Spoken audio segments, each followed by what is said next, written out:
Disclaimer. Welcome to Two Cops, One Donut podcast. The views and opinions expressed by guests on the podcast are their own and do not necessarily reflect the views of Two Cops, One Donut, its host, or affiliates. The podcast is intended for entertainment and informational purposes only. We do not endorse any guests' opinions or actions discussed during the show. Any content provided by guests is of their own volition, and listeners are encouraged to form their own opinions. Furthermore, some content is graphic and has harsh language. Viewer discretion advised and is intended for mature audiences. Two Cops, One Donut and its host do not accept any liability for statements or actions taken by... Disclaimer. Welcome to... We're working on the kinks.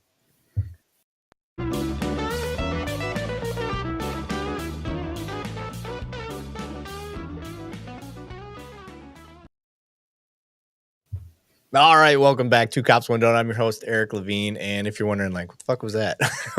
We are having Alan, our new tech guy, who is a cop as well, and that's probably where most of the problem comes in, is that Alan is a cop, and he's trying to learn how to do this shit. So we are trying to have a moderator, if you will, behind the scenes, and that's Alan. So Alan, thank you for trying on that, bud. He is going to be doing all the video stuff and whatnot throughout. It sounds like we just had our other guest join in. He's a little late. You would think somebody that, you know, has their law degree would be a little bit better at reading the fine print, but I'm waiting for Alan to click him on. There we go. Hey, look at that. Look at that. Pun him. Hey guys, how's it going? What's up, Daniel? What's up, man? Doing well, thanks. Glad everybody could join us. Okay, if you are new to this, if you're not new to this, you know what's going on. I'm going to open up the chat here just so I can see what's going on. But what we got going on here, guys, is we have put together kind of like this little police coalition, if you will. Two Cops, One Donut. We've been trying to put out the message that, one, we're not going to be an echo chamber. We're not going to be those typical cops that are, have that Punisher symbolism with the thin blue line going in the middle of the face, and wear the gas can Oakley glasses and just be rah rah rah. Cops rule. We never fuck up. That's not what we do. Cops fuck up. Absolutely, we fuck up, and we do quite a bit. So that's what the internet tells us anyway. So what we're here to do is we're here to discuss when we screw up. We're here to discuss when we do really good. We're here to discuss how we continue to do good if we show a good video, or how we continue to fix the bad stuff that we do. And you've got over 100 years of experience on the panel here, just through banning alone. And then I've got 18 years of law enforcement experience. Matt, how much you got? 20. 20 from Matt. Daniel, you? Fuck you guys. I'm out. I don't want to talk about this anymore. He's like, I don't have to answer that. I plead the fifth, sir. And that brings me to my first piece of advice for anybody dealing with cops. Keep your mouth shut. Don't say anything. If you find yourself being questioned by a cop and they don't have a legal reason to be there or anything like that, keep your mouth shut. Unless if you're the suspect of anything, keep your mouth shut. That's my advice for that. But anyway, so what we are building here is this coalition of cops. I've got a couple more people that I actually am trying to get to be involved with what we do. One, because I want well-roundedness. We got Matt from the Chicagoland area, Banning, North Texas area, me from Michigan, and now down in Texas. So I've got kind of a unique perspective. Daniel is from Albuquerque, New Mexico. I have another cop that I'm trying to get from California.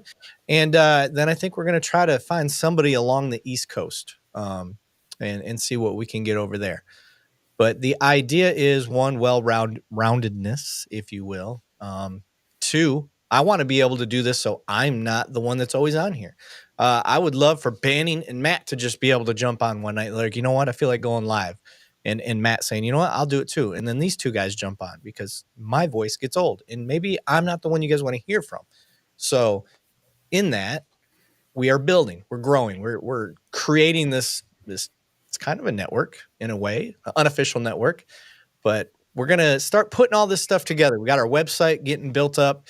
You're going to be able to see Matt's bio on there. You're going to be able to see Daniel's and Banning's and everybody else that we're going to get under this. And I want you guys to be able to see everything they have available.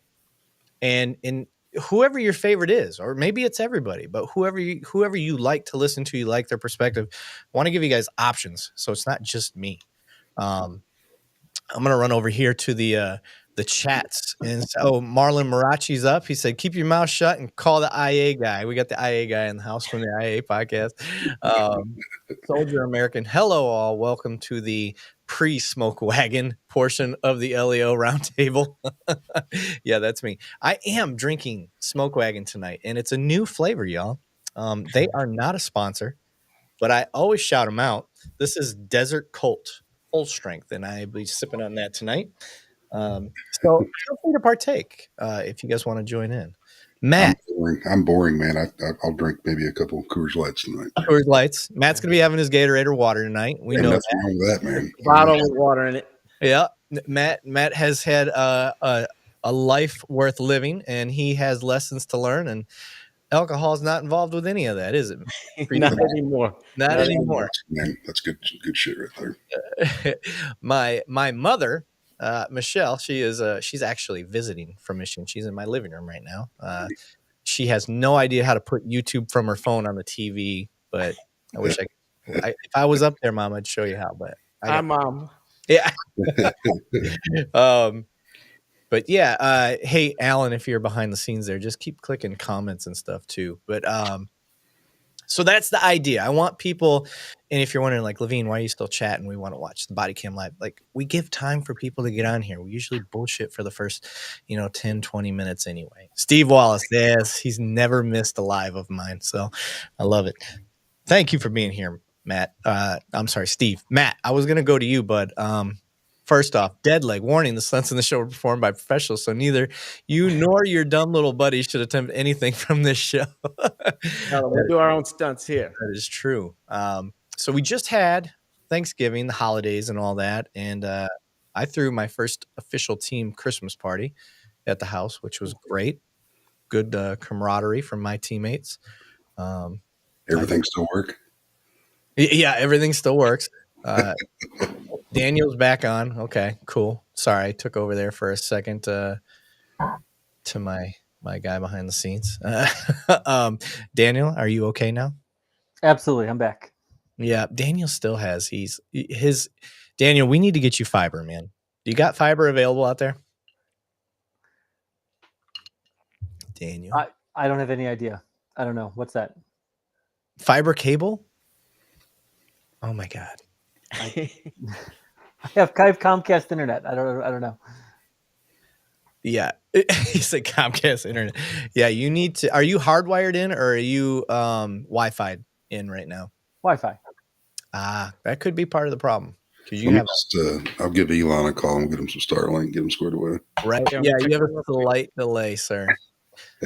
just a minor delay. But Matt, how's your holidays been so far, man? Oh, it's been insane, like always. My daughter, my oldest daughter just got married Saturday, so that was a big to do. Did we approve? Yes, we approved. Yes, we approved. Okay, that's all that matters. I got your back. You let me know. Yep, I got you. The first of my 6 daughters that is going to go through this. So I got a long way to go. Damn, bro. My youngest, she just became a teenager Sunday. So now she is 13, and she's got every bit of the ginger attitude that a 13-year-old would have. But right now, Matt, has there been anything on your radar? Is there anything your people have been pushing? Hey, we want you to talk about this, or hey, what's the deal with this? Anything been going on? Not too much. It's really a lot of my people. They're the Constitution people that love the Constitution. Yep. And that's what we talk about quite a bit. And just I've found that the way that we talk on here and the way that it's something the public's been wanting for a long time. It's like transparency. Not just some shielded blind, like you say, like some blinded point of view, and they like authenticity, and that's what this is. Yeah. Oh shoot, what did I do there? Hey, Alan, after you show the text, man, you got to minus it so it's not in my way. But what I would like to know from the general population out there chatting, I had a video show up and I posted it today. and it was for a guy demanding a supervisor on scene. So Daniel, Matt, Banning, you guys have been out there and somebody's like, I want to talk to a supervisor. Now that came very few and far between on my days being in the streets as a patrol officer. Has that been the case for y'all, Daniel? Yeah. It's been the case for me big time. I rarely, I'm trying to think that it ever happened. Usually if you can de-escalate and solve that person in front of you's problem best you can, you don't really need that. Yeah. Yeah. I found that it's growing trend. I feel like it's the default. People have seen so many videos. I want a supervisor. I want a supervisor. Mm-hmm. And they don't ever really think about what happens after you ask for a supervisor. What are you hoping to get? What's the goal? Because I don't think a lot of people are thinking that part through. Are you doing it because you want to make a complaint? Are you doing that because you don't agree with the stop? Are you doing whatever it is?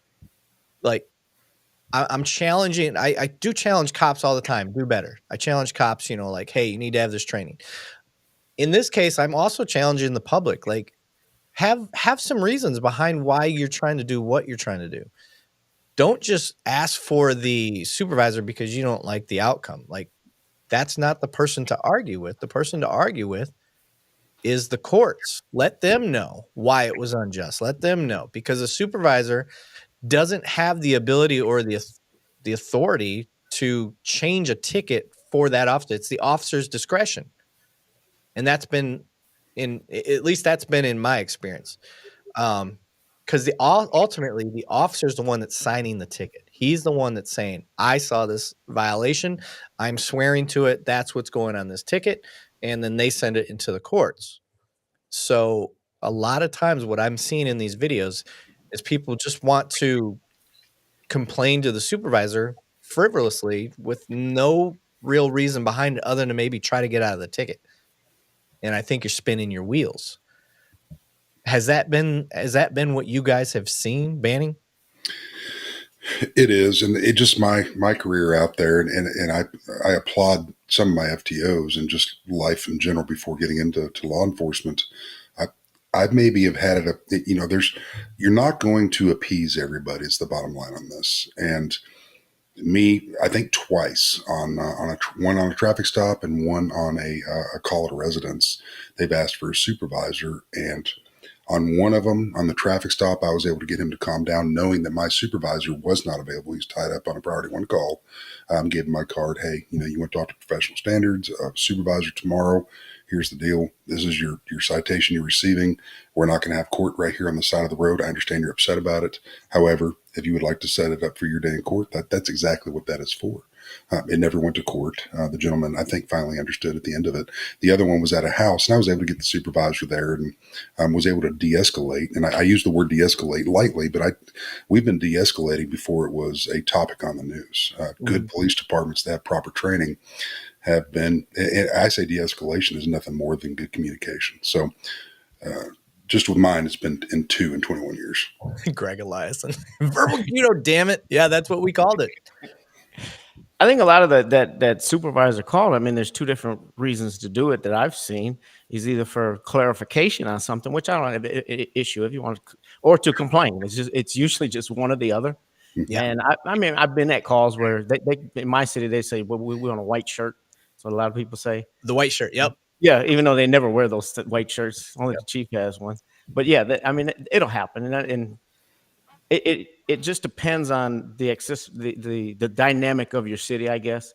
My city, the shift supervisors, they're probably watching right now. They're lazy watching TV in the station, right? And they can just come at any time. So yeah, it's never been too much of an issue in my city. Yeah. Now, for me, where I'm at, I'm pretty much available most of the time. But if I'm at the office and I'm wrapped up, or if there's another scene where it's, more serious homicide scene, something like that, I'm not coming out to field a complaint on an officer's traffic stop. Now, this is where I got into the video, and I'm trying to tell people to squash any myths or misconceptions that they have. It is not a law that you get to see the supervisor just because you ask. That is a policy that departments hold. Some departments shall make the scene. The supervisor shall make the scene because that is their policy. But that is not the majority. Most of them, it's just a notification. Oh, you want me to notify the supervisor? Okay, I'll notify the supervisor that you want to talk to them. Get all their information, which you probably already have by then, and you pass that on to the supervisor. And that's the end of it. All right, I let him know he's not going to make the scene, or she. And that was the case in this video that I had put out there, that the sergeant, he said he wasn't coming out. He had stuff to do. Now, guys like Banning, or maybe Daniel, you were more of a city style cop as well, right? Correct. Yeah, I worked in a pretty large city. Yeah. So same for me. Matt obviously is near Chicago, so I'm assuming that it's pretty good sized city stuff going on over there as well. Oh, it's urban. It's definitely urban. Yeah. So where like Banning, if he were to call for a supervisor, there's a chance it could take an hour for that supervisor to get there. Bottom line, when Banning was at his last position, yes, I'm talking in the third person. I love it. I didn't have somebody because my boss was not available, and that's that. You know, if there was an emergency, I could wake up the chief deputy or the sheriff, obviously, but I'd give them directions. I think I've had one that wanted to talk to supervisor, and it was in reference to a cow on the roadway. It was one of these things like, right, we've got to clear this up. I'm the only deputy for 900 and something miles. Let's get it cleared up. You want to talk to somebody? Come in tomorrow. I know it's only 40 miles from your house, but get on down there and talk to somebody if you need to. Yeah. Shout out to Nina. She said, shout out Flint. That's my hometown. So gotta give my people some love. Flintstone thugs for life. What's up? No, I'm not gang related. So chill out, everybody. I'll get some IA complaint. This motherfucker's in some sort of gang. If you're from Flint, you know. Gregory Turner said, good evening, brothers, from Chief Turner Ozark Mountain Ranch Rangers in Missouri, or Misery, whatever you want to call it. What's up? Birdie P, Elizabeth Mullins. That's a hard one to watch. It broke my heart watching. Oh, I'm not sure which one we're talking about. Going through banning. And so, yeah, you guys, long story short, you do not have a right to a supervisor that's protected by law. It is a policy at best. And if the supervisor can't make it, they can't make it. If it is that pressing, I would recommend, because I'm not a guy that just talks about complaints and not gives you fixes, head to the nearest sector. Find the nearest police department sector for that agency that you're trying to complain on and go make your complaint there. If that officer is not willing to, or if that supervisor is not willing to make the scene. You can also contact IA. You can contact, if your department has them or that department has them, the police monitor. I just learned that because I just did an interview with the police monitor. So things to know. Anyway, let's start getting to some of these videos. Let me read the Denver Metro audits. Oh shit, I was trying to read that. What'd that say? Sergeant Lavigne wants you to bow down, lick his boots. Don't dare try to speak to a sergeant and accept extortion for victimless traffic infractions. Now, I could care less about you licking my boots. However, I will say that I agree with your sentiment. I do not believe in traffic stops personally. I think that it is nothing but revenue generation for a city. However, I don't have any control over what the laws are. I can't control another officer, how he does his job. I prefer not to use traffic stops to write citations. If I am doing a traffic stop, it's probably because I think there's something bigger at large, and I'm looking for, the three basic food groups of any real cop, as I like to put it. I'm looking for guns, dope dealers, and money, because all three of those are connected highly to crime or felonies. Any felon that is out and about that's loose. Those are the things I'm looking for, that is to protect the public. Violent felons, I should put. I don't really care if you're, some sort of cross the road and your warrant went to felony status. But Daniel, I'm trying to figure out if your connection's better, bud. I think it is. What's your thought? I can hear you. What's your thoughts on the traffic stops for citations? Do you agree with that man's sentiment about it being a revenue generator?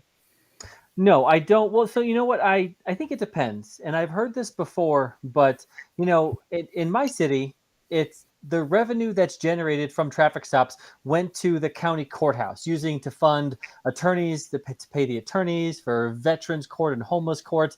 The actual police department I worked for didn't see any of that money. So the idea that like what's on the mind of a city cop issuing traffic tickets is, there's going to be some money somewhere down the line for these court programs. To me, that's ridiculous. That is not on the mind of absolutely any cop. So that's what I think about that. But I do acknowledge that I think it definitely could be different in different areas, especially like if it's a small town. Maybe that's not the case. But my experience, a bigger city where I worked for 20 years, the concept of I'm going to stop a car because it's somehow going to or write a ticket that's going to give us money back, that isn't reality at all. I like that. I agree. I've never, maybe back in the 70s when they had quotas and all of that stuff, that was, a huge outcry from the public, like, hey, they got quotas, they're incentivized to pull people over and all that stuff. Maybe back then, this was before my time, banning was probably, had been on the streets 10 years by then. But it could be that the departments were making direct funds from traffic stops. And I'm pretty sure that used to be a thing. I don't think it's even legally allowed to be a thing anymore. Yeah. But there used to be that joke going around, when people get stopped towards the end of the month, oh, you got to make that quota, this and that. And then there would be some officers that would take it to the next level and be like, you're right, sign here. My wife's getting a free toaster. Or the joke of, I thought you didn't write Pretty Woman ticket. And then you'd say, you're right, we don't, sign here. I mean, it's just the jokes and jokes and jokes just go on and on and on with it. Yeah, I like Mr. Billfold. Just said, Matt, I appreciate your content. I spent many years with the firmly held belief that there was no such thing as a good cop, and you have started to make me open to that idea. So that's I appreciate that, brother. I got to echo your sentiment about the revenue generation. I can't stand it. I scream that, and I remember like back in the day when the quota system was around. It's to me, it's just immoral. Yeah. My big thing, what I used to preach is, I'm not putting on a pink skirt for the city I work in and getting them money. That was always been my attitude, and it really angered me. But I, at the same time, I think every infraction, it serves a purpose, and if it's a greater good, I mean, like you were saying, if you're looking at somebody for something, you have to find a way to contact them, getting those three. Exactly what you said. That was always my strategy. Yeah. And somebody put it in the comments. U.S. Brad Doris said, "For once, I agreed with Erik." And I'm going to tell you, Brad wrote that on there because he wrote a comment, and I got a text from him. Good dude. He's like, "Hey, he didn't friggin' say my thing about the beard. He wanted you to ask me on how to grow a thicker." Hey, I like my beard to stay a little professional and a little peppered, baby. I ain't trying to have that big wizard's beard that he's got going on over there. Discombobulated. I think that's what that says. Most people think cops only know how to intimidate, incriminate, incarcerate, and revenue generate. Oh, I like the flow of that sentence, by the way. Well, you got to watch your shows and change that mind. Yeah. Hey, we do this. I can tell you, for me, and I'll let the guys speak on their experience in patrol. But for me, in patrol, and I will say this now, even as a street sergeant, my goal is to thwart violent crime. That is it. Everything else to me is an opportunity to recruit other cops or win people over to say that, man, the cops here are different. That's it. That's fun for me.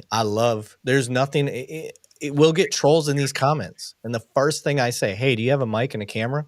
You don't even need a camera. You can come on here anonymous. Just come on and talk with us. That's all I want. I just need you to talk. I don't need you to get on here and spew a bunch of troll hate. And I mean, that's coming from somewhere. So let's talk about it. Maybe we can help. I'm not saying we're going to fix it, but maybe we can figure out where that common ground's at. So It's kind of what I like to do. But for me, it's about just trying to find violent felons, or get people their property back. That's another thing. I absolutely cannot stand thieves. I did property crimes for 3 years, working a lot of undercover stuff, and that was one of the most satisfying things that I did. But Daniel, in your patrol, man, what was your thing? My thing was drunk drivers. So there was 4 years where I was on a DUI unit where that's all I did is drive around and catch drunk drivers.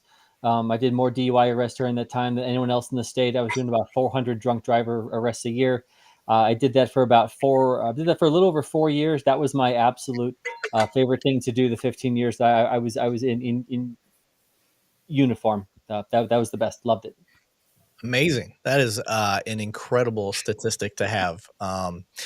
Before I'm going to get to Matt and then Banning on the same question, but something that popped in my head when we talked about quotas, I want to be transparent and show you a little bit of accountability of what I've seen in police work. They do still have somewhat of a quota. It's just it's disguised, and this is how it's disguised.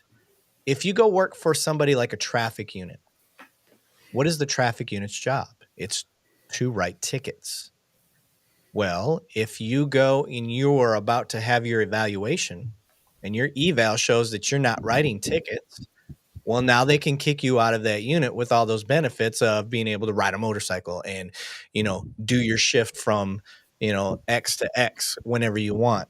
Well, that is how they're keeping you in the unit, because if you're not out there writing tickets, what are you doing? Now your performance is showing to be in a decline. So there very much is still somewhat of a type of quota to incentivize that person to be in that unit if that unit has really good benefits, like riding a motorcycle is not a benefit to me. I don't want to be on a motorcycle at all in Texas. It's too sweaty. So, but I just wanted to get that out there while it was still in my brain. Matt, for you, when you're out on patrol, man, you said you like to go after the violent felons. Like, what's your day like in patrol?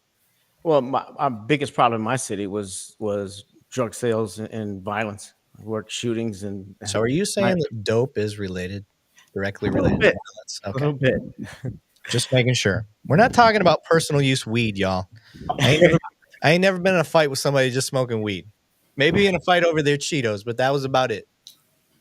Yeah, I give you a little. I don't know if too many people know about the smaller city that I work in, but when I said it's urban, I run a mentorship program in my city, and since we started that several years back, we've had, these are kids that I've personally mentored. We've had 80 of them shot by bullets, and that's too much for a small little city. So that's our biggest issue is. So I would go after mainly just sit down and try to get those things off. You go after a drug house, go after who's doing that, and.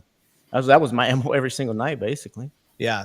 Old school tactic for me is I'd go to a known dope house, wait for a car to show up for 3 minutes, and leave. And then you figure out a reason. We're talking about traffic stops.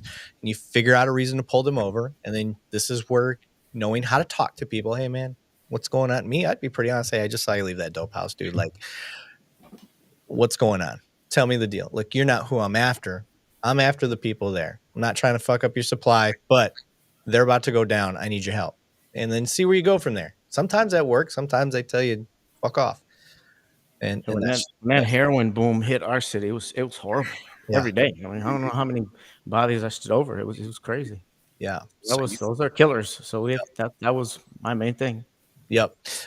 Brad Dorr said they don't call them quotas anymore. They're goals. You ain't wrong, sir. So Banning, for you when you was in patrol, brother.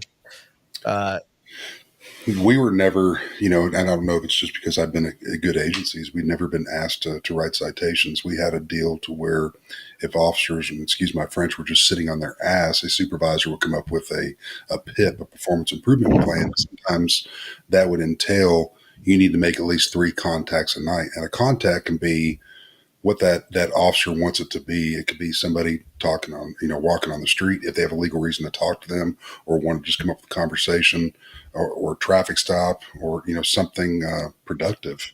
And unfortunately, you had to do that with some of those officers, but they were never pushing us for citations. The larger agency I worked for had a motor unit, and I think we had 5 or 6 guys, including a sergeant, rode Harleys and everything and did their stuff, but they primarily focused on the areas that we had a lot of fatal accidents, a lot of high speed crashes, and then of course the school zones during the day. And I can't fault those guys. You know, my kids go to school too. Y'all's do. We want those people to slow down in the school zones. Rami said the entire police cop system needs to be overhauled. There are way too many people wronged by cops. I guess it just depends. Part of the problem that I see with law enforcement is the vast difference in training, funding across the nation, across cities, across counties. Like the city right next to me does not get the funding that I get for the training that I receive. And I think the training I receive is probably top in the nation. And that's a humble brag. But I think the training that we got in Michigan, where I was at up in Saginaw, was horrible. It was terrible. It was like some of the worst training that you could get, but they only got so much money and it had to be put towards what they deemed the most important out of the hierarchy of stuff. So it's not that I disagree. I do disagree with it. It needs an overhaul. I don't think it needs an overhaul. It's just everybody else needs to be afforded the ability to train up here. But they're training. I'm looking for my camera. There it is. They train way down here. Whose fault is that? It's got to be a team effort, y'all. We need public support. The defund the police thing is proven to not work. It doesn't work. Need the money to go back. But anyway, does anybody else got anything to add on that? I don't want to. Matt, you got anything? Daniel, go ahead, bud. Yeah, definitely. So the entire police cop system needs to be overhauled. That is way too broad. Give me an example of what you think the actual problem is. I mean, I think it's like 90% of police officers wear body cams and record all citizen contacts. If a police officer makes a mistake on body camera, it's all over the news, it's nationwide.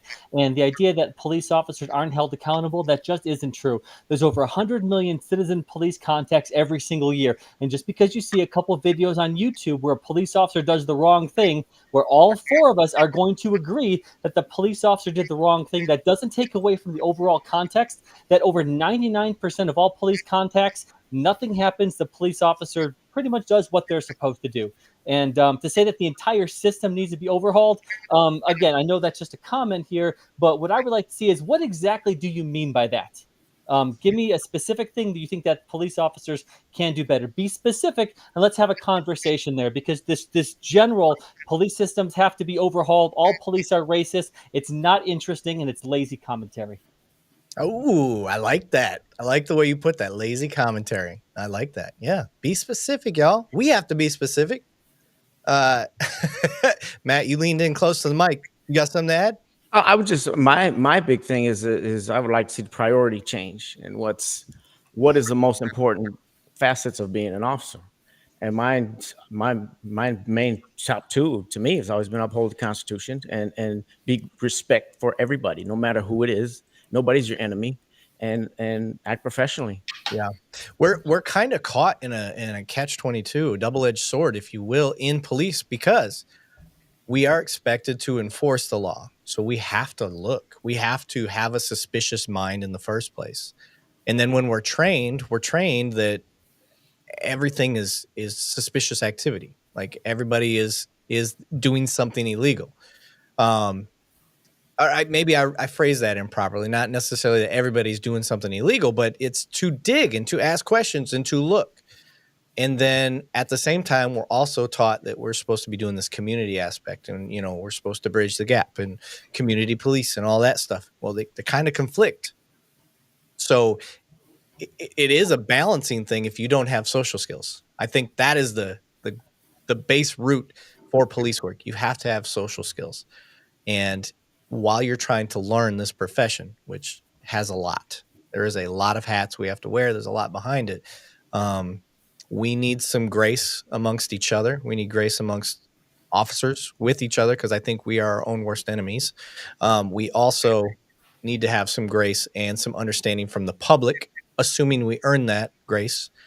If you have a department that is just unholy corrupt, which, you know, in the 90s and I think even into the 2000s, like New Orleans was no shot at New Orleans people, but New Orleans was found to be highly corrupt. They had the dissent how do you say it? I always mess up the word. Consent decree over there and all that stuff where they found a lot of corruption going on. So my point being that we have to work together. We have to allow a little grace. If your officers screw up, was the screw up so monumental that they need to be fired or go to jail? Or is it something recoverable? Is it something we can learn from? That's what I'm trying to get to, is that we seem to be, society these days seems to want to go straight to, not fire him. Like, relax. Like, he misspoke. We can retrain, we can recover, we can fix this. This is fixable. But I want to pause for a second and give a shout out to one of our sponsors, because they keep the lights on here, guys. So we've got Ghost Patch. All right. So if you guys can check out Ghost Patch, we're gonna pull the screen up here in a second. I'm waiting for my lovely assistant Alan behind the scenes to figure out how to do it.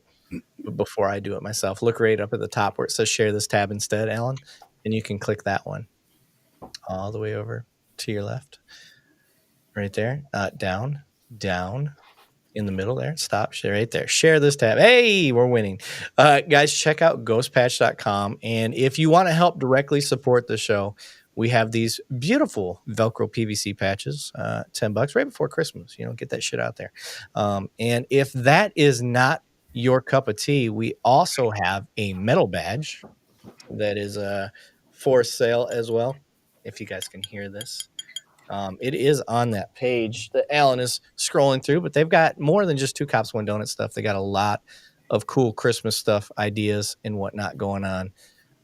So be sure to check out ghostpatch.com, and they are actually on here listening. And Ghost Patch is run by police, guys. The cop owns it. So there he is. What's up, man?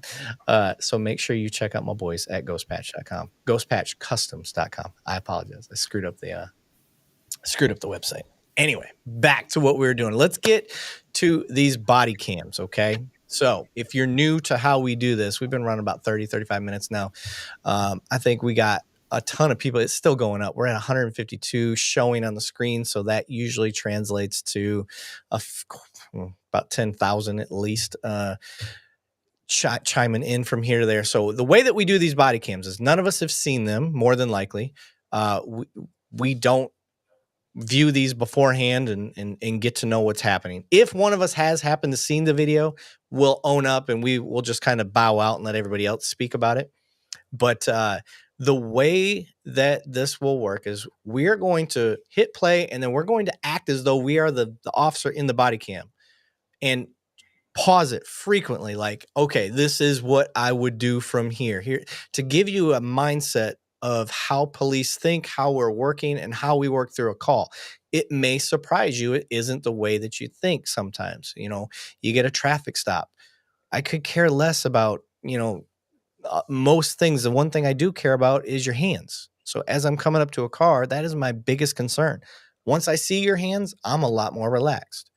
And so you may hear an officer in one of these videos, like, show me your hands, show me your fucking hands. Like, they'll start to get a little ramped up, because the hands are the only thing that can kill us. Well, the car too could kill you, I guess, if you're in the wrong spot. But more than likely, hands are the most dangerous thing. So, Alan, if you want to queue up one of the videos, sir, we'll get that thing going. All right, hit play, and then Biggie size. There we go. Alan's getting this. All right, we have no idea what this call is. Looks like we're going into a restaurant.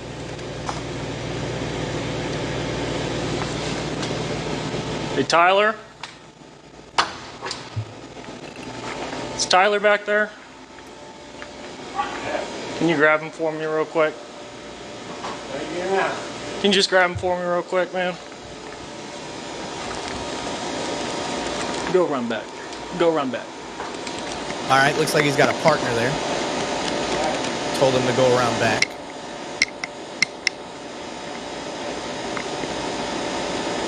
Later, Greg.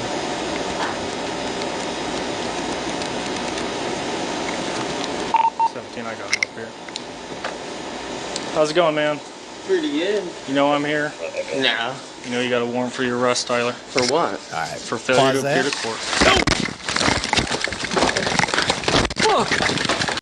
All right. That's one of the reasons I don't like telling people that they have warrants until I've got control of them. First thing I thought. Yeah. So for me, now that we know kind of what's going on with this, guys comes out of the back of the restaurant. I'm not going to lie. Depending on what the warrant's for, my alert system, whatever my spidey senses, they wouldn't have been that high. They wouldn't have been that elevated. I probably would have been calm and chill, just like this guy. One, that guy doesn't look like a big dude. And two, his demeanor was not, like I said, it didn't get my spidey senses up. Matt, what do you got? I just at the point where if he knows the guy's going and he sees him, then you put on, even if it was that 10 steps forward that he took the time it took to get to you, you put your best BS mode on, and you always want to be able to get two guys in front of him if you're going to take them in.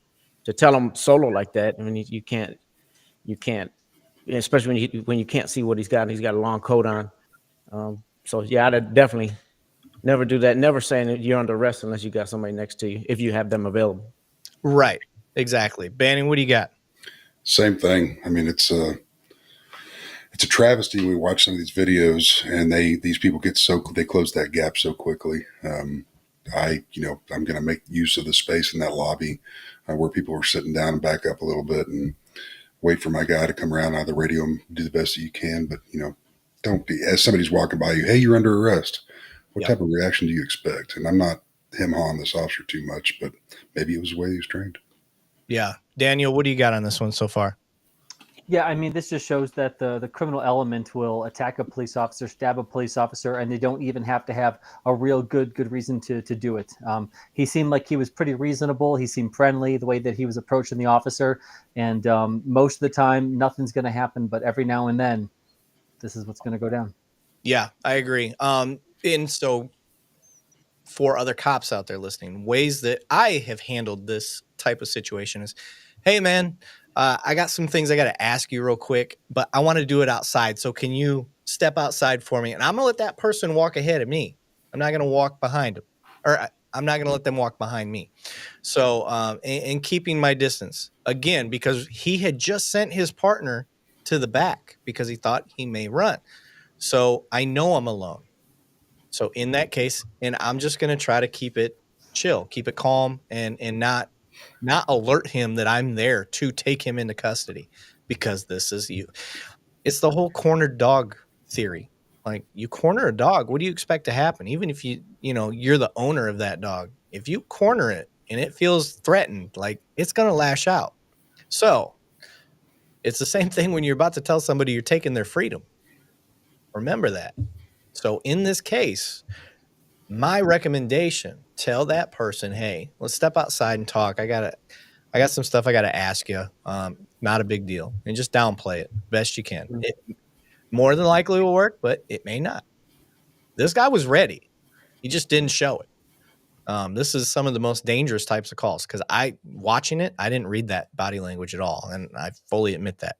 Did anybody else get an inclination that this guy was about to do that? He marched a little faster, I noticed, than wasn't just a stroll, but that was the only real thing that I could tell him. I don't know if that cop knew him because he just called him by his first name. Yeah, kind of possible. But yeah, I'll go back and hit play on this one. Or is Alan back? Alan told me he had to step away for a second, and he started it over. Way to go. Fail. Let's watch this walk in.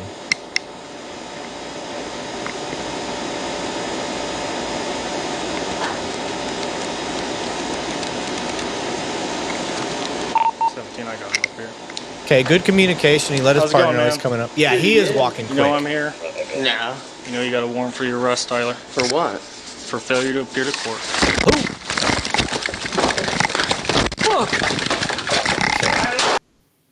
All right, so from there, he engaged. I'm assuming he got stabbed, because that's what it seemed like. I didn't hear a gunshot. So in that case, absolutely. Deadly force authorized. I got no issues with him drawing his gun and firing. So anybody else got an issue with what we see so far? If he got stabbed up high. So yeah, he was trying to kill him if he had a knife in his hand. Yep. All right, let's keep going. 500 shots fired! Shots fired! Sonia, I'm bleeding! Fuck! He got me in the neck. 500. Okay. We'll pause this. Oh, sorry. Alan, you got it. You got it, buddy. Keep going. I keep taking the mouse over. That one was pretty open and shut, in my opinion. Guy had a warrant. Comes out. I agree with you, Matt. Now that I've seen it for the second time, yeah, he did kind of have a quick walk about him, which wasn't natural. I still don't think that would have made me think he was going to try to stab me, but maybe run. Yeah, no, definitely. that was a shocker. Yeah, for sure. Daniel, you got anything else to add on this one? Yeah, I mean, the officer was stabbed in the neck, but immediately he stayed in the fight. He created distance, pulled out his handgun, and before he could be stabbed again, there was an officer involved shooting. And he stayed in the fight, even though he was stabbed in the neck, and that saved his life. Yep. Dre G said he removed the element of surprise. Are we talking about the suspect? Because I feel like he did. That he definitely would have had me fooled. I will say that in the way that we dealt with this, I would think I would have been fooled on this one. Personally, I think I probably would have been just based on how this was handled. I probably would have been stabbed to or close to it. I do have some cat-like ninja reflexes, so I'm just gonna I'm gonna throw that out there, right? Get that bob and weave going. I'm not a seasoned boxer like Matt, but I got a little bit. Sorry, I was looking at the comments. I didn't see what that last one. Romney, the warrant was for not showing up to court. Oh, so he had a failure to appear warrant, which that still doesn't tell us what the offense was. We don't know if it was a violent offense or what. I'm going to assume that this guy knew he was going to do some time. It's not always the case. He may be high. He may not be thinking clearly. But typically when they resort to this type of violence on an officer, they're probably going to go away for a little while, and they know it. David Schwartz said, where was the suspect's right hand the entire time? You just said your biggest thing is seeing hands before you let your guard down. Agreed. In this type of situation, when he's walking up, I could see his hands. They looked empty to me. So as he starts to walk out, you're letting him know that he's got it was really bad timing on this officer's part. Mm. I'm not trying to Monday morning quarterback him. It is what it is. It's a fluid, dynamic situation, as you saw. Guys coming out, you got to kind of let him know, hey, I got to talk to you. Like I said, I think he just this is training and experience talking. I'm assuming I've probably got a little more time on than this guy. But for me, I would not have told him in this position because look what happened. But to me, it looks like the hands were free and clear. I thought I saw both of them out. Yeah, it's not in his pocket. But you're right. He does blade that body when shit goes wrong. But you I can't blame the officer for that. Could he have done a little better? Sure, but that's hindsight. In the moment, like I said, I didn't see this coming personally. How can we improve? Well, keep better distance, and maybe choose how we word things differently. So let's go to that next video. Thanks for the input, guys. Again, guys, we encourage questions. We encourage comments. We want you guys to say what's on your mind. All right, let's go to this next one here. Go Biggie size. You inside Ralph's? Yeah. Passerby just advises inside Ralph's. Looks like we're coming in hot again. Where's he at? Down there. Is that him right there? The guy down there. With the long? Yeah. Hey, it's that guy with the long jacket in the gray. All right, getting a description out. I don't know what we're going. He's running around the corner.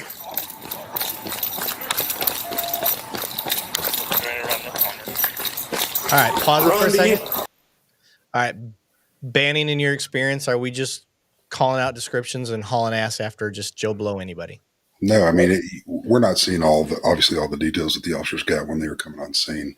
Did he try to hurt somebody with this? Was he displaying it in a manner that he's going to hurt somebody?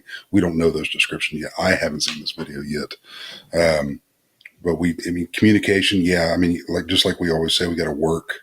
It sounds like there's more than one officer on scene, maybe one in the back of the building, one on the side. I'm not sure. And then there's a lot of civilians out here, but we've got to be careful what we're running up on really quick as well. Yeah. Again, I use this term a lot on here, but it's a double-edged sword. We have a direct threat, possibly. This is just me guessing based on his reaction. There's an obvious threat to the immediate public. We don't, as police officers, I sure as hell, I don't run after jack shit unless I have to. I am not trying to run. So look at Matt. Matt's like, I ain't running after. Yeah, I need a 10-minute dynamic warm up. A little stretch session. Oh, yeah. Don't want to pull on me. What movie was it? He's like, lion doesn't stretch for, he hunts. Well, I do. I'll pull a hammy. But I'm not sure what happened with Matt's camera there. Alan said behind the scenes, take a pre-workout. So I'm going to guess that we've got somebody that has either displayed a weapon or is threatening people, and now we got to go get them. So, Alan, if you want to hit play, buddy, I'm ready. I think Matt knocked his camera off. Hold on. I don't know what happened to this. He's reaching for something on the north side of the complex. So there's two cops there because I can hear the other person's radio echoing. Earpieces. How many times have I got to say this? If you don't have an earpiece in 2024, as a police officer, you are screwing up. People do not need to hear your radio, and you need to be able to hear your radio. So stop with this. Get an earpiece. Invest in your profession. I understand. Oh, my department doesn't pay for them. My department didn't pay for jiu-jitsu. My department didn't pay for a lot of the training that I felt was necessary to keep me alive. You chose to do this profession. Spend the money.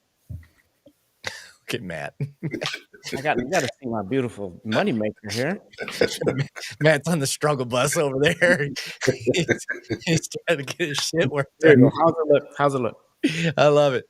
Guys, this is what happens when you do live. This is how it goes. Alan brings up a good point from behind the scenes, like running with your gun out. Frowned upon because we don't want our booger picker to hit the bang switch while we're running. However, I will say there are circumstances. I don't want to say never and always. In most, you don't want to run with your gun out. But I will say there are times when it's okay. Or I won't say it's okay. I understand. Daniel looked like he was smiling and nodding back there. Daniel, you got something to add, buddy? Oh, no, I'm just saying, so some of the context of this, of the information that the officer had is that there was a guy with a machete threatening people, causing a disturbance. And so you've seen this? Yeah. Okay. But that was what the officer knew at the time. Otherwise, unless it's a situation like that, I agree with you 100% about running with your gun out. 100% right. Yep. And I will say this. I am not, for the life of me, going anywhere near a person that has a machete because I am not getting macheted. Fuck all of that. There's no way. All right, let's keep going. Waiting for my lovely assistant, Vanna. Got a machete in his hand, one at gunpoint. All Hey, right, so drop the weapon or you're gonna get shot. Do it now. We're outside the Panaderia. On the north side, we're walking northbound, uncooperative, sells a machete. Get out of the way. All right, pause Get it. down on the ground. All right. Officer's doing great. He's calming himself down. You can hear him doing it. At least I can. I can hear him trying to all right, fucking calm down. Like I can hear the process in his head because I'm thinking the same thing. Relax. All right, he's not a threat to me directly right now, and he's starting to think about everything else. He's calling out what's around him, letting people know where to go. I am getting 100% suicide by cop vibes. This guy is wanting to force you to shoot him. But that's what's in my head. Daniel, what do you got? Yeah, no, I think you're 100% right on about that. And I agree with the way the officer's acting right now. It sounds like he's trying to calm himself down. He's also given clear commands. A lot of times in situations like this, we see officers who may say things that don't make sense or give commands that are conflicting to individuals. The commands that he's given are clear and concise, which is important. Yeah, to the comments, Biddy on X said, this cop gave great direction and radio traffic throughout this encounter. I agree. Well, at least so far, I don't know everything that he says. So far I can see he's solid, because you did, like you said, he was obviously slowed himself down. But one of the thing I noticed too is now he's thinking about others. Like he's telling other people to watch out. So he's being very rational for the situation he's in, for just running too. He must be in good shape. Yeah, exactly. Good point. I didn't even think about that. Yeah, his fitness level is up there. Things to consider. What I'm thinking now, if I'm this officer, exactly what Matt just pointed out. I'm worried about other people and calling that out, getting the radio traffic out there. And now I got to start worrying about my backdrop. This guy and my distance from him. What we tend to do as cops is the suspect magnet effect is what I call it. And we see the suspect, we see the threat, the problem, and what do? Instead of creating distance, we suck right into it. I don't know why we do that. You have to train that out of yourself. I've done it, I did it early in my career, but now that I've trained myself repeatedly not to magnetize to my threat, I don't do it nearly as often. I'm not going to say I never do it, but more than likely I'm not going to do it. But that would be my concern from here, is not getting sucked into it. Banning, what do you got? Same thing. I mean, there's very few times that I can think of that I've had to close that gap really friggin' fast because maybe another citizen was going to get involved or hurt. And then I've had to close that gap and take somebody to the ground. But with this thing, the backdrop is the scariest thing to me. It's probably early in the evening. You have all these open businesses. You've got 2 or 3 cars here that are ready to back out. They have no clue what's going on. They probably didn't hear anything going on the other side of the store. So that's my whole thing is backdrop right now in communication with the person that you're trying to talk to. Yeah, Stephanie Oscar Gunner said did call out weapon in hand and aired it. I think that was spot on. I think it was good that he did that. JC Stinson said, this is my safety, sir, Delta Force to Ranger CPT. Shadow Ride said, why a gun, no taser? I love that question. That one gets asked a lot when a knife's involved. Right now, this is a deadly force situation because a machete is a deadly weapon. Tasers fail a lot. And if we had 7 officers out here, okay, somebody needs to go to taser. However, we've only got 2.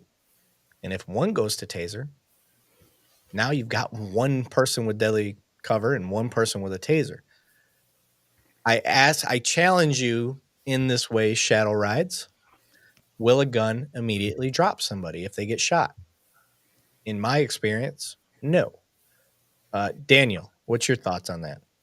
Yeah, that's 100% correct. Tasers fail approximately 40% of the time to have the desired outcome. So if the individual with the machete runs towards the officer and tries to stab them, and that taser fails, there's essentially a 40% chance that officer is going to be stabbed. Now, yes, there is another officer there on scene, but I mean, pretty much the way you said it, like there were 7 officers there. The way that I feel about it is that if there's 3 officers on scene, I'm good with one of them having a taser. If there's 2 officers on scene, if the individual is stopped, squared up, or approaching officers at all, both officers have to be deadly force, and there isn't a question about that. Agreed. Matt, what do you got, bud? I echo that sentiment. I mean, it's obviously a deadly force. That's machetes, one swipe and he'll kill anybody. Yeah. I would, in my sentiment, if we all carry less lethals too. I would have, if you got a third, I would actually maybe go to that before I even go to taser with that big old trench coat on. Yeah. So another option, I would say. Agreed. A beanbag round could be pretty effective on this if that department was equipped with it and the officers were trained with it. Absolutely. Yeah. Yep, the beanbags. Both departments I've been on never had the beanbag gun. I've never shot one. I don't know how effective they are. I've never seen it up close. See it done in the neighborhood that people think they really shot him. Yeah. Get some crazy reactions. Rami, they shot him. yeah. No, it's orange. It's orange. How many have you shot, Eric? With my gun, approximately 0, sir. Never shot a person with my gun. Come close. Had the slack pulled out of the trigger a couple times, but luckily, God saw fit to change that circumstance and my reaction enough that I didn't have to do that. But I've been there when people have been shot. I've been there when people have been tased. I have tased people for sure. I've pepper sprayed people as well, but I have never shot anybody on duty. So fingers crossed it stays that way the rest of my career. I don't want to have to shoot anybody. But in this instance right now, I'm not pulling the trigger. I'm going to keep my distance. I'm going to try to get things between us. But at the same time, I'm worried about my backdrop here as well. J.C. Stinson said, in this case, a beanbag or rubber round above taser. I'll leave that to you guys because I don't have the expertise to say. Our tasers, where I am at, we have the Taser 10s, which is the newest taser. And that thing shoots approximately up to 45 feet, I believe. So got a lot farther range on them. Somebody on there was talking about 21 yards being the farthest out that they'll shoot. I think that's the Taser 7s, but the new Taser 10s, they shoot a lot farther. So I could keep that distance with this guy. But you want to keep playing here, Alan? See how this thing keeps going? Have you shot someone off duty? No. Not shot anybody off duty. Keep units coming, code 3. Get down on the ground. You're under arrest. Hit him with taser. Somebody is doing less than that. Get on the ground. Taser's been deployed. Ineffective. He's now running eastbound. He's going in. Okay. That's how they feel. That is exactly how they feel. And now we face a conundrum. Do we shoot right now? Do we let this guy go in and be a danger to the public? This is the types of decisions cops have to make, and it fucking sucks. This is the shittiest position to be in because a reasonable person does not go around with a machete like this. Ignore uniformed police officers like this. Run from officers like this. Somebody had said in the comments, like, if they're on PCP, it won't work. That is not true. I want to squash that myth. Tasers and PCP. I don't care what PCP you're on. You cannot defeat science. And the science of the way a taser works is that electricity travels through your muscles based on your water content and creates neuromuscular incapacitation. So with that said, if they're on PCP and you have a great connection with the taser's going to work. If you are in a fight with them and you know how to grapple, so I'm a big proponent of jiu-jitsu. I've been doing jiu-jitsu since 2006. I have been in a fight with a guy on PCP. When they don't know what they're doing, they don't know what they're doing. They're still easy for me to deal with. Now, their pain compliance is way low. They do not have pain receptors. So I'll give them that. They're not feeling any pain. However, you can still deal with them if you know what you're doing. So I want to squash that whole myth that, they're on all the super juice and now they can fight the world. That ain't true. They just don't feel pain. It's really what it is. People don't understand the taser is all about the connection. If it's whether you got a good connection or you don't. Good spread as well. Yep. Connection and spread. Yeah, you need proper spread. So the farther apart they are on the body, the better they work. The closer they are together, the more it just becomes a pain. It just hurts in that spot. And the taser only goes for 5 seconds, for those wondering. That's the cycle. It'll go for 5 seconds, it shuts off. And when it shuts off, you're completely recovered. Completely. There's no lingering, like, you really got me. That doesn't work like that. That's the movies. So too baggy of coat. So Stephanie was saying that the coat that this guy's wearing may be too baggy and the taser didn't make proper connection. That's possible. Or it could be the taser probes were too close together. So Gregory Turner said line sight public safety first. Or frisked. Banning on this. He's about to go in a store, man. What's running through your mind? My mind is you either close that gap now, or you're going to unfortunately have to use deadly force. If you physically saw that machete, and that is directly the person, obviously he's not listening to commands. Taser failed, and now he's going into it. We don't have any clue on what the occupation level is in there, and it's your duty to protect everybody within that store. Yep, I agree. Now let's be honest, Banning, you're not closing that gap. You not at your size, buddy. You are not closing. I'm not good for long distances, but for short distance, I surprise some people. You think you're going to get to him before he gets through that door? Maybe. You got to remember, this is a fisheye lens, so he's probably 10 feet closer than what this thing is stating right now. Okay. Yeah. Alan said, Big Red going to pull that Kool-Aid man. Oh, yeah. Oh, yeah. Say it to his face. I love it. Daniel, how about you, man? Yeah, if you have a reasonable belief that the individual was threatening people with a machete, you get on scene and you can verify that the individual has that weapon. I'm not letting that person get into that store. And one of the important things and why videos like this are great to talk about is that as an officer, the time to make that decision to think about this stuff is before he starts to enter that store. Is to kind of have it in your mind, okay, if he approaches a driver in a car, I'm not going to let him carjack someone. If he tries to go back into one of these, like Banning said, one of these many open businesses, that's the line. That's what I'm setting. Those are the reasonable rules of engagement that I'm going to follow on this. And I'm not letting him get in that store. And if he does, he's going down quick.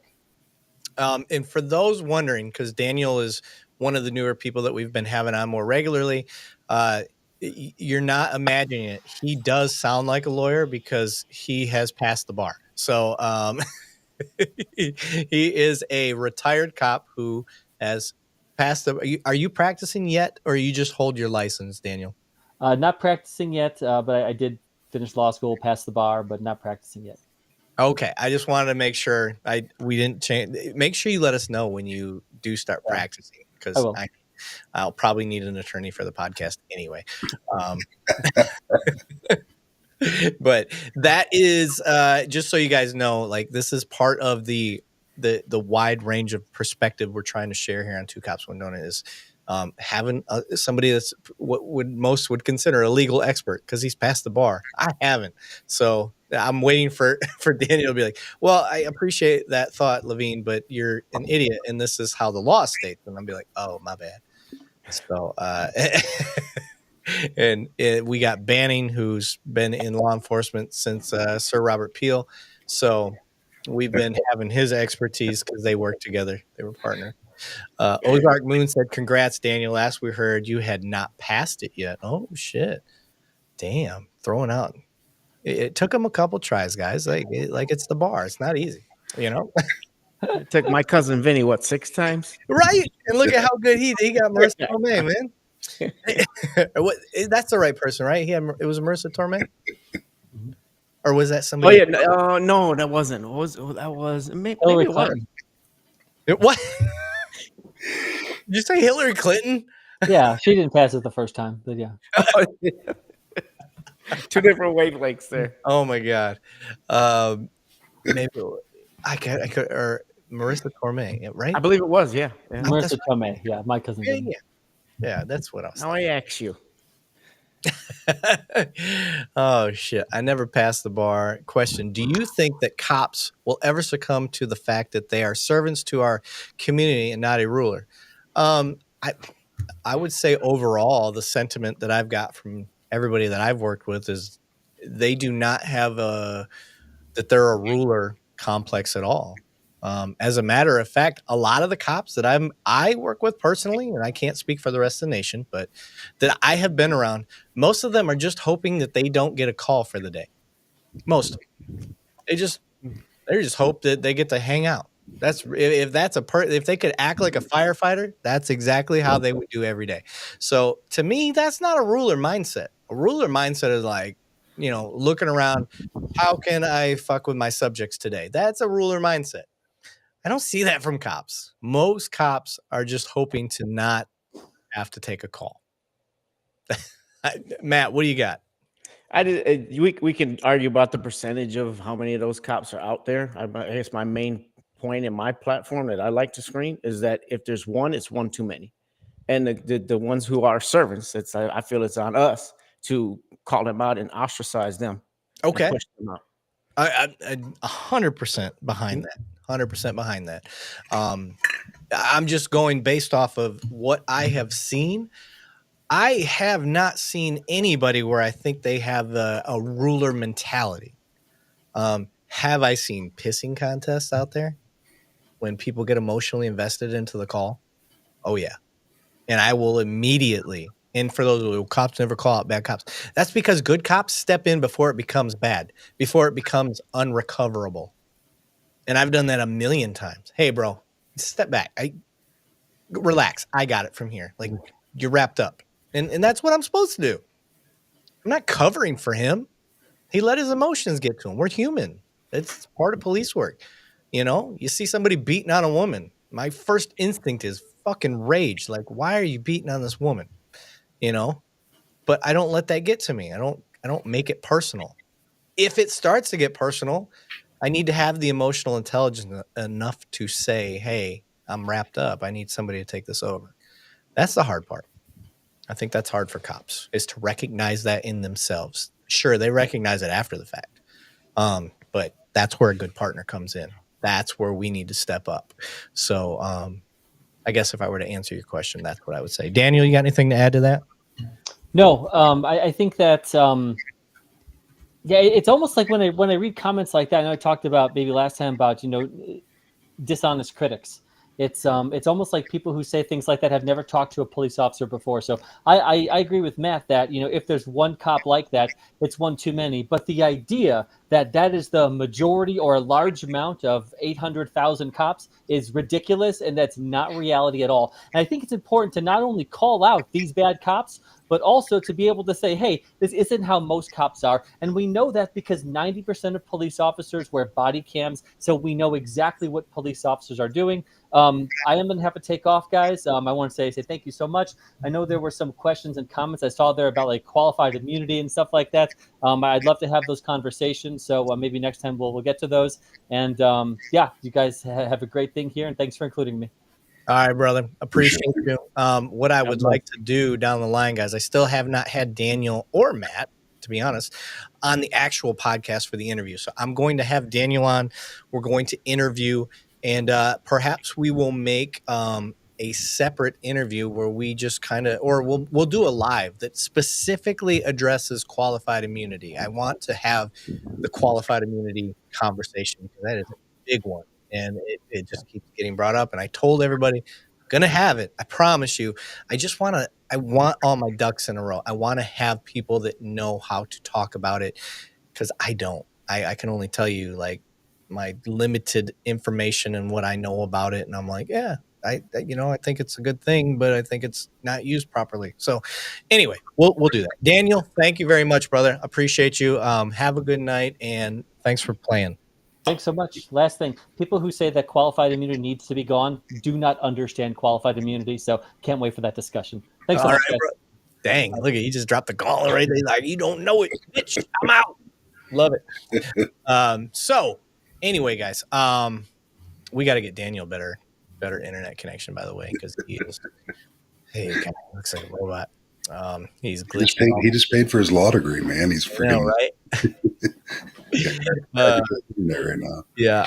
Rami says cops are not trained to serve and protect people. I would disagree, at least in the training that I've had. There is quite a large portion of the 8-month academy that I went through where not only do we talk about community policing, we talk about the big picture. We talk about understanding how to use discretion and things of that nature. And then that goes into FTO training as well. So I would say that maybe the training where you are at is lacking. But from what I've seen, the training where I am at, like I said, I honestly, and you guys know I can't really talk about where I work. It's not that hard to figure out. But I would put the training that I have received, and I've gone to other places to train. I have gone to other places and almost every time been disappointed at the level of training I've received other places versus my own place of employment. Because I think that we're probably in the top 10 in the nation when it comes to police training. So, and believe me, I'm behind the scenes right now trying to get my department to understand that they don't need to do what NYPD, LAPD are doing. They need to do what we're doing. They need to mold after how we train. That's how confident I am in the training that I've been receiving and seeing. So that I'm not fucking brown nosing. I promise you, it's top notch. And just know that what I do here on this podcast at a lot of agencies would probably get me fired, but my agency has no issues with what I'm doing. So at least not yet. Not yet. Just got to keep them separate. There are more bad cops nowadays than 15 years ago. Statistically, I don't think that backs up either. I think policing has done nothing but improve over time. Are we finding things that need to be fixed? Sure. But you can see it more. Yeah, now you can see it more. There's so many more platforms right now. There's so many more cameras out there. I love the cameras personally, and I know the three of us that are on this call. When I was on a traffic stop, I'd be happy if there was 2 drones up there. Everybody in the car had their camera out. I had my body camera on, and the dash cam was going. And I used to joke with people like, "Make sure you record my good side. Record me from everywhere. I'm not here to cross that gray line and break the Fourth Amendment." And there's a very, very, very, very small percentage of officers out there that have not been trained right. And I'm hoping through attrition, we can get that fixed. And when I say we, I mean the country. So I understand when these people are coming forth and saying this, that cops, I get that. And if it's in your neck of the woods, we've got to work as a team, being the country, to get that fixed in your area. I hate to hear that. People send me videos all the time. What do you think about this cop doing this? When I sit there and watch it, it pisses me off too. Good cops want to slam and put bad cops under the prison just as a normal citizen would, period. Yeah. I want to address this one specifically because I cannot fucking stand this argument. Listen, the driving, the traveling, all that shit, it don't work in court. Quit trying it. Quit saying I'm traveling. It doesn't work. If you're driving a motor vehicle on a public roadway, you're required to have a driver's license and insurance. Period. End of discussion. That does not work. It has never worked. There is no court case you are going to find where the person says, I am traveling. If you are in a motor vehicle on a public roadway, do not let TikTok, Instagram, any of this crap get you down that road. If you're in a motor vehicle and driving on a public roadway, you have to have a license. You have to have updated registration. You have to have insurance.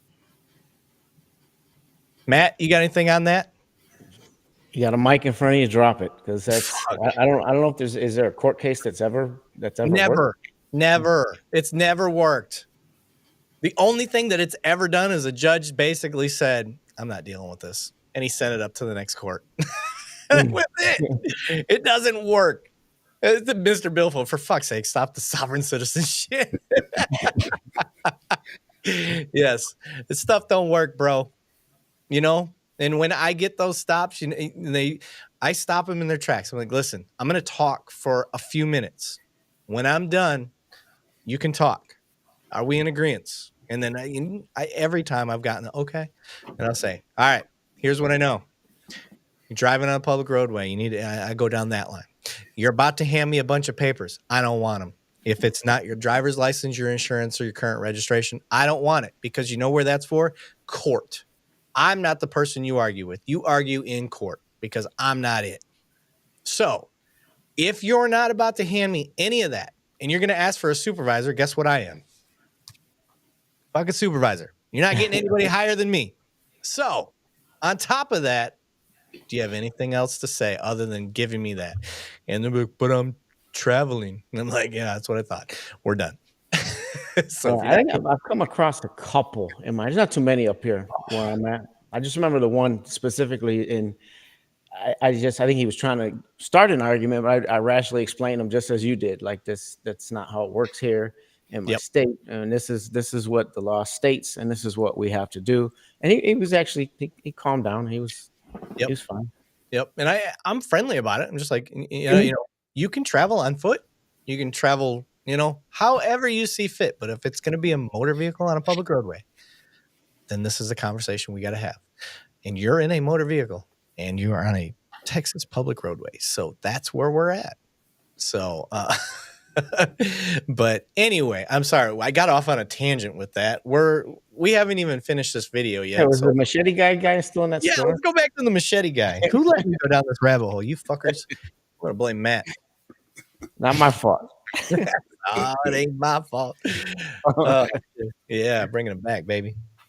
For my rap fans. All right. Alan, you there you go.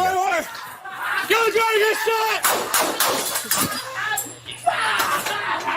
Shots fired! Get down on the ground! You're under arrest! Him a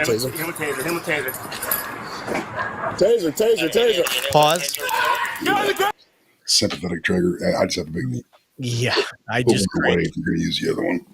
Matt, just from your training experience, do you have any issues with the officer that just fired his taser right now? Can you run that back real quick?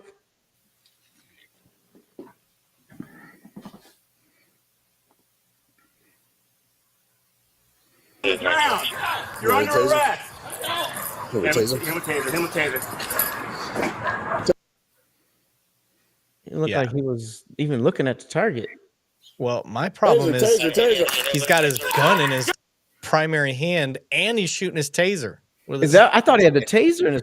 Wow. No. This I didn't even see that. He's dual wielding. Oh no, that's a major no. Yeah. So folks, you get stuck with either one. Yeah, that aren't familiar with police training. Shots fired! Get down on the ground! I'll let you keep it there. We don't dual wield ever. Reason being, you can accidentally pull the gun trigger when you were trying to pull the taser trigger. Oh, so yeah. That's sympathetic trigger response.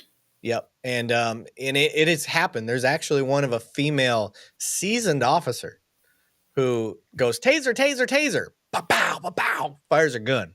I think that's actually on video as well. Yeah, it is. Body cam and everything. I believe Oscar Grant was another one. The guy thought he was taser. Was that? I think that was the same. The old man. No, this was a kid. I don't know. The kid. As I say, I know one. There's an old dude that did as well. But yeah, it happens. So yeah, we definitely don't want to dual wield. So again, this ain't Monday morning quarterbacking. There's a lot of cops that watch this show. So if you see something in here that your training didn't cover and we're talking about it, like that is something you can bring up to your department. Like, hey, I was listening to these 3 cops. Was their training. We never taught that. That's happened to me. Like I've been sitting there at, training and I'm like, I was at an old department and they never mentioned any of this shit. So let's answer this one discombobulated. I did see it one other time and he's trying to get it up there it's a good question. Third time asking, I'm curious, what do you guys think about a cop who violates a person's and a cop who watches the violation happening and does not intervene? Okay, well, it depends. What are we violating? There are certain times when you're training or you're letting a young officer work out a call and you notice that he's like, a common one that I see, hey, give me your ID. I need your ID. I see that a lot. technically he's violating your rights. You don't have to give him the ID, and I'll wait. And I'm like, hey man, I want to see where he's going to go with the call and see what his reasoning is, because his reasoning may be just slightly off. He may think he has something legally standing. He's not intentionally violating your rights. So I have to let him learn from it. So I will be like, all right, let me see where he goes. And, I'm not going to let the guy give his ID. I'm going to wait, but I want to see where he goes with it and his articulation. I'll even ask him, hey, like, what are you getting his ID for? Well, because we got a call. That's a common one. Rookies do this a lot. We got a call out here. That's not a justification to get to his ID. Just because you got called. Shit, if that's the case, everybody's ex-wife's going to call on baby daddy. Knowing he's got a warrant and they're going to get his ass arrested. That ain't how that works. So you have to let them learn a little bit. But however, like in the I bring this one up a lot because it's fresh. The boiling water lady. Damn, what's that one called? What's her name? I'll think of it. Yeah. Anyway, Massie, Sonia Massie. Yeah. You saw the Sonia Massie video. God, me and Banning watched that just like we're doing now live. We'd never seen it, and we're screaming. I'm like, why the fuck? Disgusting. Just leave. Freaking disgusting. There's so many times me as the senior officer would have been like, let's go and grab my dude. We would have never made it into that house. Nope. At all. Not at all. And then even to the point, let's just say we did. Let's just say for whatever reason, I'm having a brain fart of a day. And we did get in that house. The moment he starts cursing that lady up and down, the fuck, I'll fucking shoot you in your fucking face. Like, I'm like, whoa. You go outside. And ma'am, I apologize if you'd like to make a complaint. Here's this and this, this and this. And I'm going to take my dude outside. So that, again, there's a lot of factors into this. When a department is backed up by their citizens, cops are 100 times more likely to never let another bad officer ruin a good thing for them. But if you're at a shitty department where they're constantly going after their officers for bullshit reasons and things like that, you start to get people overlooking stuff because that's all you have out in the field watching your back. It's not an excuse, but I'm just telling you, there are indicators of where departments are susceptible. What do they call it? Risk management. When you start looking at the risk management of this stuff, that's one of the things that happen. But Matt, you got anything to add on that? I mean, intervention is like what you just mentioned was intervention, whether it's a small thing and he ain't supposed to be hiding. Hey, bro, why are you doing that? That's intervention. The case that you mentioned, that's the extreme case, is the Sonia Massie case. Another one that pops up into my mind is the George Floyd case. Like, dude, get off him. Why are you on him like that? Get off his back. Yeah, like dude, get him up. I've done that plenty of times. Like, bro, you get him up, get him off the ground. Yeah. And I pointed out in the George Floyd thing, like you could see on his face that he was doing that specifically to show the crowd that you're not going to tell him how to do his job. Yep. That was how I read that. Like, oh, you're not going to tell me how to do this. This is, and I have no doubt that's how he was trained as far as that technique goes. That is a police technique that does get trained in some departments. No doubt. However, him doing that in the way he did that was a fuck you crowd. You're not going to tell me how to do my job. That was evil. But yeah. Bannon, you got anything to add on that? I've removed. I was a 4-year officer, and I've removed a sergeant from just being an officer, just being the good person on the ground going to a call. I have removed a sergeant from the scene. I did it as respectfully as possible, but what he was doing was violating that. That sergeant was corrected the very next day by the upper echelon, and that problem never came to light again. But as a young officer, I'm speaking to those ones out there that may be young, maybe getting ready to go to the academy. Get ready, guys. If somebody, even though if they have stripes on if they are violating, you are just as much in the wrong. And at that point, It does not matter what stripes they have. I don't care if you got to get on the phone and call a lieutenant, call somebody above that to stop that. And you may stop that action as well. That sergeant may discipline you on the scene, but guess what? It's your job to protect those rights out on the street. And that does not happen very often. But when it does, it is up to you to stop that. Yeah. There's a great video out there of a female officer intervening on a sergeant. Yeah, that's one I thought of exactly. Yeah, I did too. She steps in and she does what I explained earlier. Hey, you're a little heated. You're a little into this. Like, step back.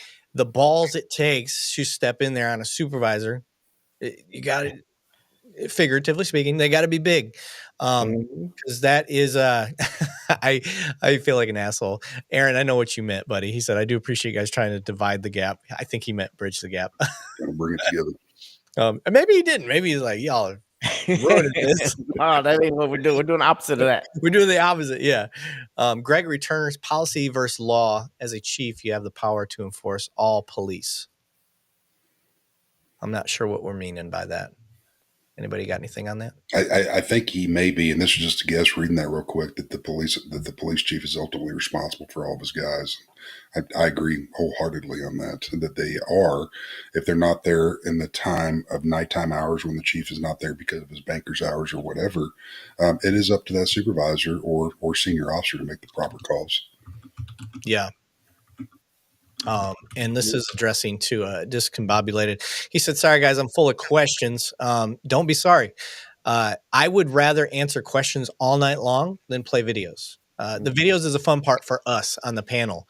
And hoping you guys take something away from that. But the questions is why we serve, at least for me. I don't want to speak on anybody else's behalf, but this is why I serve. I can't make things better. I can't bridge gaps. I can't, bring the community closer without answering these types of questions. That's the whole point. That's where this idea for this podcast and the Two Cops, One Donut stuff came from, was how do we solve it? Well, me dancing on TikTok sure as fuck ain't going to solve anything.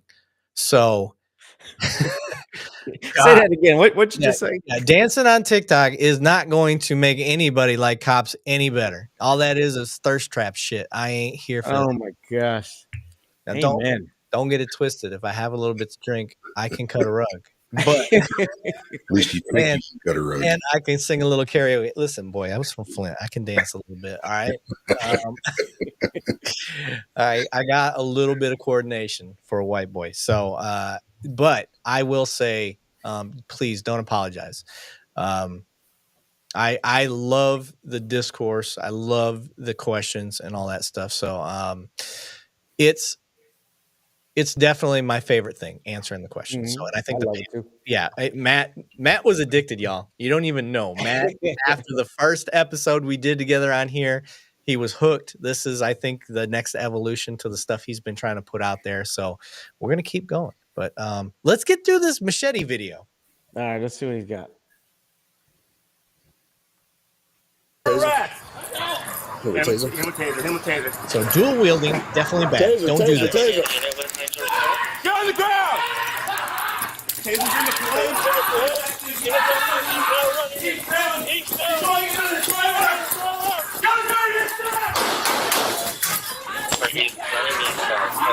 Shots fired. You shot him away from the door. All right. So from there, obviously, we're going to try to issue render aid. We got to make the scene secure first. So people wondering, anytime shots are fired like that, people get really worked up when they're like, why are they even bothering cuffing him? He's fucked up. Like, people recover. It happens. You go through this initial shock of, I've just been shot. And then all of a sudden they turn right back into savage mode. So you have to secure the scene before you can start to render aid. It sucks. A lot of times they don't have to have their hands cuffed behind their back. I do disagree with that. Like, learn how to read people, in a medical situation like that. Get some cuffs on them, keep the arm secure while you do a pat down, make sure there's no other weapons, and render aid the best you can. Yeah, they do fight. I was going to tell a quick story. One of the biggest tussles that I remember getting in was a guy who shot in the head. And it part of the bullet was fragmented up because it was sticking out like it literally looked like a goose egg. What? And this guy's thrashing and fighting harder than anybody I can remember. I was like, there's blood all over me. It was pretty brutal scene. But they can, just because you're shot don't mean you can't do something back. So I'm not gonna lie. I fought with this guy one time who was bleeding, and it hit my lip, and you can hear me on my body camera start to dry heave as I'm trying to tell him, put your hands behind your back, because I don't get worked up anymore. Like that, and this is a testament to grappling, guys. Like, you don't get worked up in fight. Mhm. You know how to fight it more often than not. I had a dude that was like 6'4", 230 pounds, jacked, just got out of prison. He got me going. Like, I was like, oh my God, this is going to be rough. Like, I was worked up when I had to go hands on with him. And then just like in any other thing, when I've gone grappling, 10 seconds in, I'm like, oh, this guy doesn't know what the fuck he's doing. And I'm able to do what I need to do. But I'm not going to lie. I was jacked up for a second. I was like, oh my God, it's going to be crazy. But I wanted to get to Pockets Cartier de Finesser. I hope I didn't butcher that. Elaborating on emotional intelligence. A lot of people aren't aware or even know what it is. I believe cops get so emotionally invested, they don't know they're becoming rulers. So I'm so glad that you brought that up. Emotional intelligence is huge for me. Daniel Goldman, read some of his books, guys, on emotional intelligence. That's how I started learning about it. But for those, this is kind of my nerdy scholarly background with my master's and whatnot. But it's where I learned about emotional intelligence. It is the ability, it's not to read people, but to understand your own emotions. If you are allowing yourself to get mad at things, if something upsets you, it's the ability to recognize, I just got upset about something. Why did I let that make me mad? Why did I let that get me sad? It is a practice. You have to practice recognizing why you have every emotion that you have. And once you start to break down why things make you emotional, you can start to control it, because the overall theme of emotional intelligence is you have control over what you let upset you. Mm-hmm. And once you understand that you have control over that, and you're not a victim of circumstance because what's happening around you, then you can start to control your emotions so much better. And that is why it's such a powerful tool for police, but we're not taught that in a lot of places. I will say it is taught where I'm at now. We have brought it to the forefront and they teach it. I actually learned it from one of my mentors and at my school. So it's growing. It's starting to get out there. But yes, emotional intelligence. If you're not, I'm pretty sure it's Daniel Goldman is his name, the author. I have his books on audio on my phone here.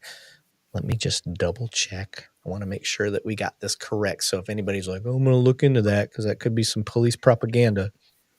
I promise you it's not. Boom, boom, boom, all the way to the bottom. Emotional intelligence. Travis Bradbury and Gene Graves. That's another one that I do read. I apologize. I'm trying to read through the book here. Actually, I'll do this because I know it's either. I'm pretty sure it's Daniel Goldman. What were we talking about? Oh, emotional intelligence. Yep, Daniel Goldman, not Goldman. Goleman. That's what it is. Daniel Goldman. How old is that book, Eric? Yeah, click that one right there. 2012. Oh, okay. So not super old. I think the self-aware cop. I mean, that's a must read for young officers. Just to be the self-awareness is the biggest thing. Yeah, how to not be emotional. Yep, agreed. It's the same attitude as like when you fight. You can't be. You got to be even keel and don't get worked up one way or the other. Yep, agreed. As a young man who hated police his whole life throughout his mid-20s, I understand where people are coming from. So it's kind of natural for me. I like to tell myself from the day one that they're mad at the uniform, because if they knew Matt, they wouldn't they'd love me because I just love people. So I never took anything personal, but I think I'm maybe an exception to the rule, and I never really had to train myself that. But a lot of guys may. Yep, I agree. And I do believe that it is a trainable feature. It is not something that, like social skills, in my opinion, is kind of a gifted trait in a way. It's hard to learn once you reach a certain point in your age. I think you need to start learning social skills while your brain's still developing. I don't have anything to back that up. Banning, what do you got, man? I ain't heard your voice.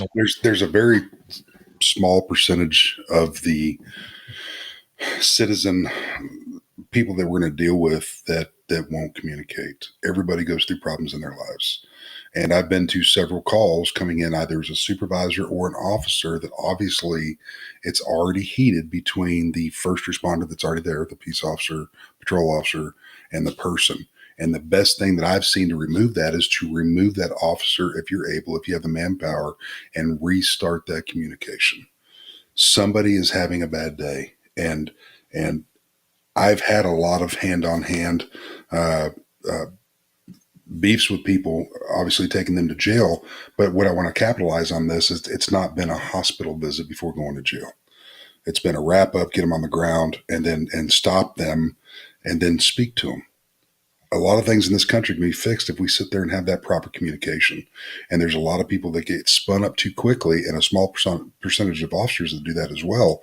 And then once people get spun up, that's when bad things happen. So absolutely, like we were saying earlier, we've got to calm this down. It was talked about about 3 years ago, I think, when the de-escalation really started hitting the news waves, the mainstream media or whatever. We've been de-escalating in law enforcement way before the three of us ever got involved in this. It's that communication piece. So my whole thing is you have to be able to communicate. And I wish they would have a piece of that in the academy before these young men and women hit the street. If you can't communicate, go grow up a couple more years and come back when you can communicate, and then we'll try this again. And that's just Banning's opinion. Yeah. Will Pelton, I'm getting to your point. I have a 57-inch widescreen computer. So when you see me over here, this is my screen I'm looking at. You can't see it, but I'll look from one end all the way to the other. This is the end of the screen. So that's what I'm looking at, brother. Sorry. I have the Samsung Odyssey G9 is what I have. So it's a big bastard, and it takes up a lot of real estate. But it defeats the reason it is to defeat having multiple screens. So I had two 34-inch screens before. Now I just have one screen.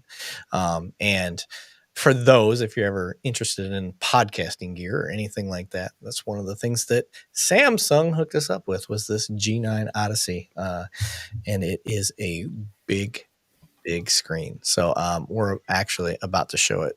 So you know what the hell we're talking about. If my background guy here can get it up there. He's not sharing it. I'll take over for a second. I got it. There you go. Share tab. Boom. There it is. Yeah. Check that guy out. That is the screen that I am working with. It is massive. Your screen is definitely bigger than my screen. Yeah, Banning. That's the only thing, sir.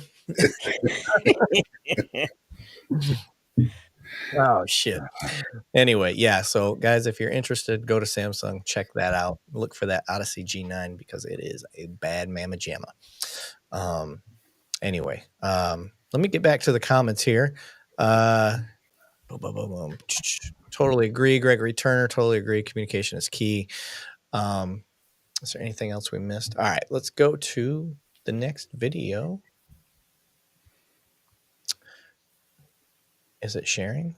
No? Yes? There we go. Yeah, vehicle's fleeing. Oh, we got a fleeing vehicle. Everyone's clear. Give us a direction radio. Looks like we don't have an in-car dash camera. First things first, it looks like he's following too close. I would back off from here. I would give more space. Yeah, he's gonna lose him on a turn. What was that? I said he's gonna lose him on a quick turn, being that close. Yeah. Go right past him.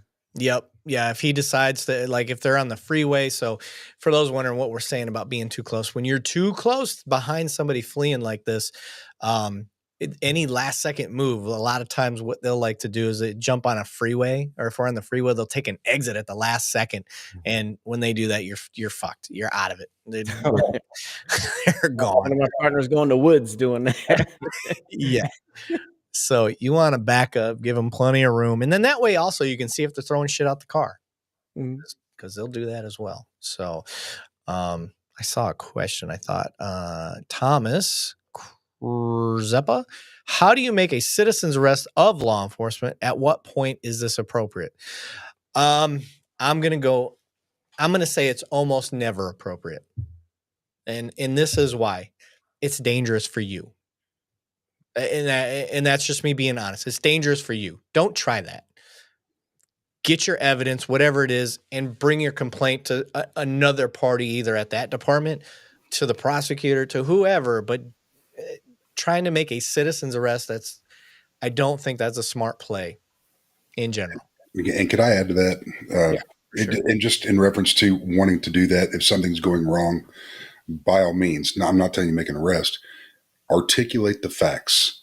If you're videoing, continue to video. If you're in a public setting, continue to video the encounter of what's going on, even if it's in your house, because that's your freaking castle.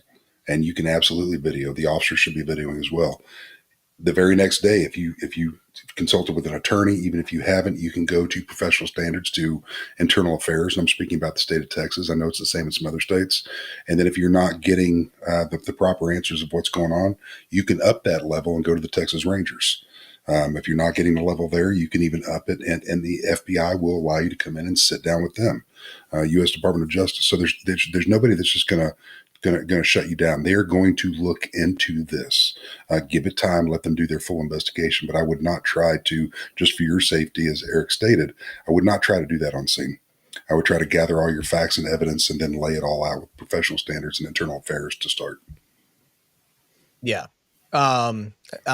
Discombobulated said, yeah, it's me again. Question. Bro, don't feel bad. I love it.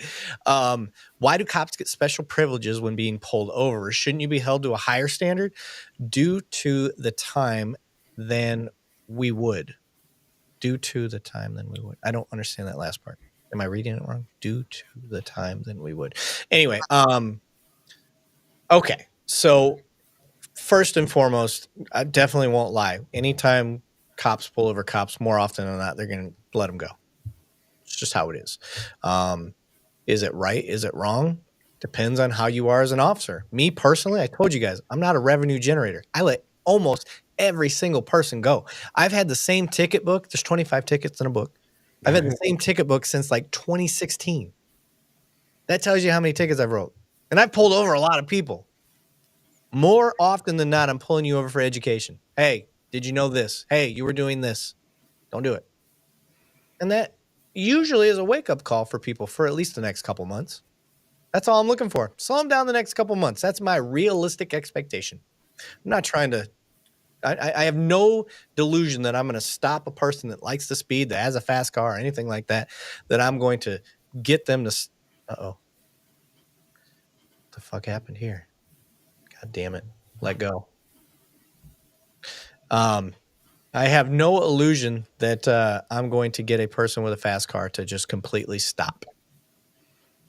I mean, even people in Teslas now, they're not going to slow down. So, higher standard. So for me, like, again, it depends on what they were doing. If I got a cop that's doing something that I absolutely would not do, I'm going to write him a ticket. There's no fucking reason. And you know what else I'm going to do? I'm going to call the supervisor. Hey, who's your supervisor? I'm going to make sure they know. I'm going to call them directly. How do I know? Because I've done it. Done it to military guys, especially Air Force guys, because I'm in the Air Force still. So for those wondering, I am still in the Air Force. So I have definitely gotten some Air Force guys hemmed up. Just because you're in the military doesn't mean you get out of doing whatever stupid shit you were doing. Yep. And I don't care what somebody has in their pocket, badge or whatever. If I smell, and I know Eric's the same way, you smell any type of alcohol, anything like that, Stay home, motherfucker. people, we are held to a higher standard than that. And what I mean by that is if a cop is dumb enough, in which they are, they're human beings and they've done stupid stuff, decide to go out, drink alcohol, and then take it to the street where other family, you get stopped by somebody, and I can only speak for Texas. I would say at least 85 to 90% of the time, from what I'm seeing, I could be wrong, that they are being dealt with. They're going through what's called the full standard field sobriety tests, HGN, which is the horizontal gaze nystagmus, and they're going to take it to that next level. And if they have enough to go, just like any other citizen, period, it's to jail. And by God, you friggin' know better. You're one person out there that should know better from that. Yeah. What do you got on that, Matt? Obviously, I have not much patience at all for stuff what Bandy's just saying. Like, dude, we're higher standard. Why are you driving like an idiot? Or are you doing something reckless? I mean, I agree totally with you guys. Yeah. I'm kind of opposite of I have a pulled traffic stop. I couldn't even tell you. Oh my gosh, because I was in the detective bureau. It's been so long. So. Yeah. I really would have to search my memory banks, even probably 20, maybe 10 years, maybe a decade ago. Damn. A long time. Yeah. God, bro. How else are you showing you're doing any work there as a well, not for traffic detail. We stopped people when I was investigating serious crimes, but we weren't doing it for turn signal. Hey, I got you.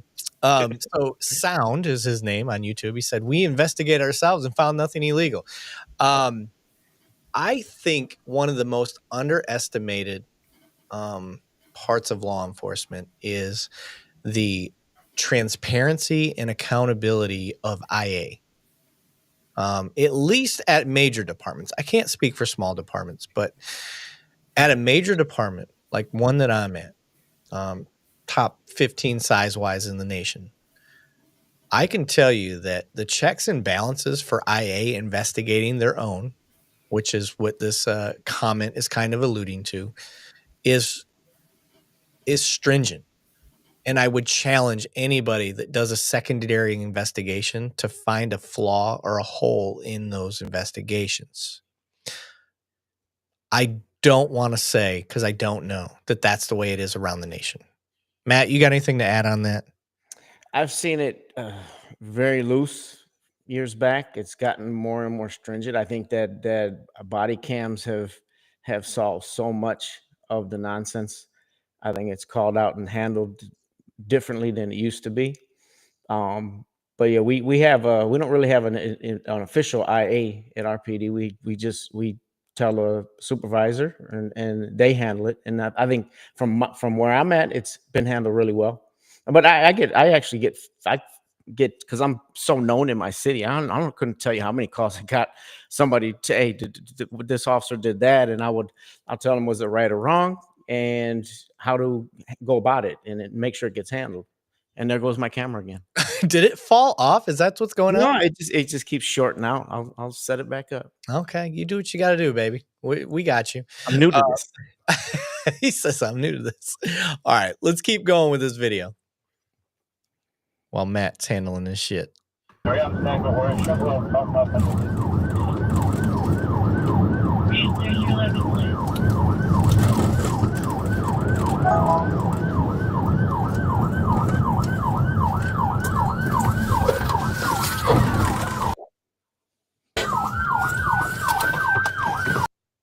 right, so he wrecked out. Go back for a second. Go back to rape while he's wrecking. I didn't see how that happened. Did he get pit? The lights kind of threw me off. Oh, damn. Okay, so from here, first thing I'm going to do is we're going to have to secure the scene. Hopefully the car is disabled. I see airbags. I don't know what this guy's wanted for. I'm going to assume it was approved. Every department's a little different. So people wondering about the ability to pit, not pit. I can tell you right now, if this was Georgia State Patrol, they can pit anything and everything. So in this instance, if it's a wanted person, if this was for a traffic violation only, I will tell you I disagree with this. If it's for a traffic violation only, if that's all the information we have, I don't agree with this. That's where I stand. Bannon, what do you got? Same thing. If it's just a traffic violation and somebody's friggin' racking this dude this hard, I don't care what jurisdiction it is. I mean, that's a little much. So that's, again, Banning's opinion on this. I think we can follow him a little bit more, but there may be some more details to the call that we don't know about. Yeah. Hold on. I saw a question. I saw a couple questions. BZ Watchdog, 2 cops, 1 donut. Question: how do you feel about auditors? I think auditors created an amazing thing. I think they showed a gap in training. So how do I feel about them? I think that they have helped improve policing.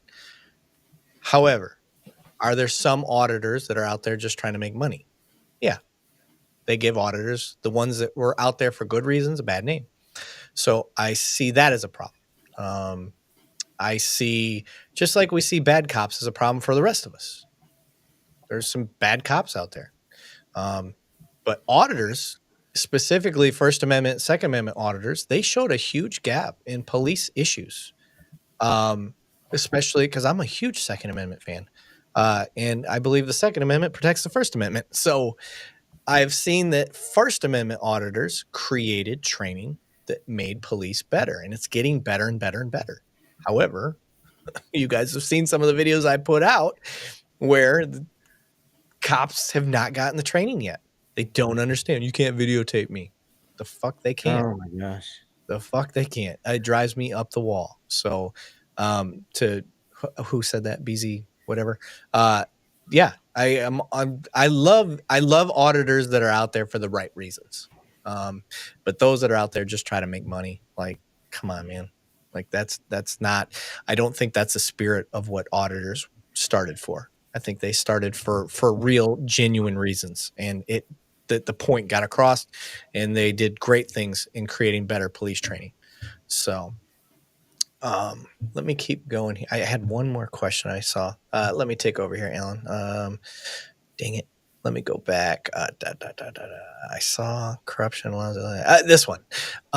Lacey said, the corruption that allows LEOs to break the law is the problem. And she was talking to somebody else. She wasn't talking to us. But I want to put this out there. Cops, there are laws that they are allowed to break in the course of their duties. And I think that is where we get some kind of disconnect from the community. They think that cops have to follow all the same rules that they have to follow, and that we just wouldn't be able to do our job if that were true. You know, yeah, I've made videos on that one. First, shout out to Lacey. I love Lacey. Lacey's she's always on and supportive, and I just love her to death. I think it needs to be used very, very with great discretion. Absolutely. I think that what she may be referring to is like a cop that'll park the wrong way to go get some coffee, a cop that'll do things that you don't need to do, and that's what I think makes us look so bad. Yeah, if I'm looking for somebody that just committed a burglary and I have to make a quick right and I don't signal, that's I think that's what you're referring to, Eric. There is laws that, like, things like that there's statutes that say that we were able to do stuff like that. But when it's blatant and you're parking in a handicap, or you're running 70 through for no reason at all, like that's, to me, that's inexcusable. Yeah, if it's in the course of your duties. If it's in the course of your duties and it's to affect, we go back to the golden rule. If that was your grandmother that was on the other end of the 911 call of, I need help now, I would expect that officer to do everything he can as safely as he can. And if that means when he runs up to the store that my grandmother called 911 from and parks up on the curb because that's the closest way to get to the exit as fast as possible, or the entrance, like that's okay. However, to kind of what Matt's saying, if you're running a bunch of red lights to get back to the sector so you can eat lunch, well, fuck you. Yeah. No. Yeah. No, those guys have got to go. That's BS. Yeah. Like, that is BS. Exactly what Banning's saying. Like, so I'm I'm with you on that part, Lacey. So but I don't want there to be this misconception that cops have to 100% of the time follow all the same laws that regular citizens have to. That's not true. We wouldn't be able to do our job effectively if that were the case.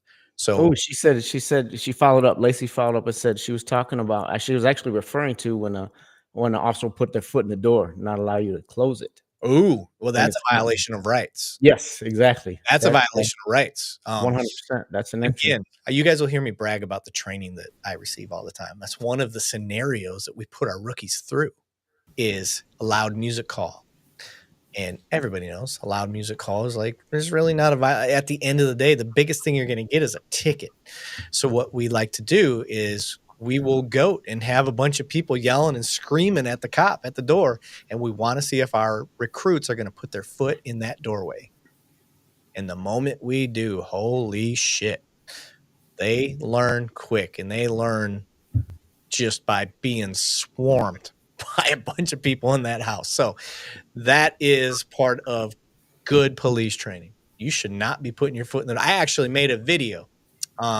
It was a loud music call or a noise disturbance call where you see the guy, the lady goes, somebody runs back into the house. And that was this deputy's justification for going into the home, was that the fact that somebody ran back into the house. And he doubled down. He was going to die on that freaking pedestal there. And he was completely wrong. You do not have a right to go, especially somebody's home. Yeah, I think the one thing that we stress that you sound like you got great training where you at, brother. Oh my God. I wish, like I said, I am trying like hell to get a research college. I'm trying to get TCU to just highlight the training that we get. I'm telling you, it is amazing. It's some of in my opinion, it's the best in the nation.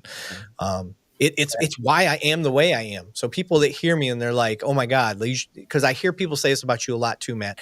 He should train people around the nation. I get that all the time. And it's not trying to brag. They get that because this is the training that I've had where I'm at.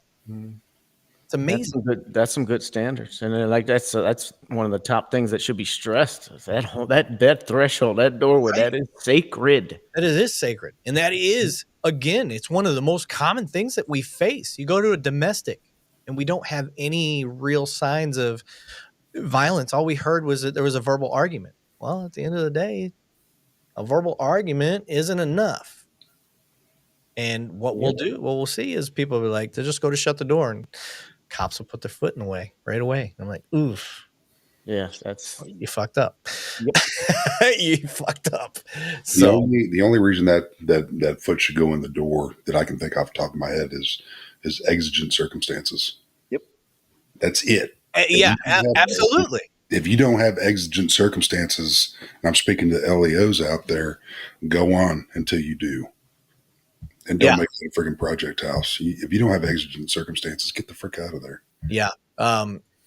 Dark Shadow said, I've seen loud noises cause 1A7s, which that's a little old school. I like Dark Shadow pointing out some old school shit. That's homicide for those wondering, for you youngsters out there. BZ Watchdog said, I am a Fort Worth auditor. If you are truly a good cop, I would like to work with you and weed out the bad ones. I do have my contacts inside the PD. Wonderful. BZ, I'm glad that you do what you do. I do not talk about where I work or anything like that. If you are an auditor and you understand how finicky police departments are, you'll understand that all of us on the panel here, we don't talk about specifically where we work because we can't represent them while we do this. So, but I would love to hear more from you, brother. So we can keep in contact. Stinson said the code is more what you'd call guidelines and actual rules. Hector Barboza. Which code is he talking about? I'm not sure. Spiegel said, gotta run, keep doing what you guys are doing. It takes all of us. Hashtag it takes all of us. I thank you. Thank you, Aaron. That is a great sentiment. And I agree. We cannot do this by ourselves. And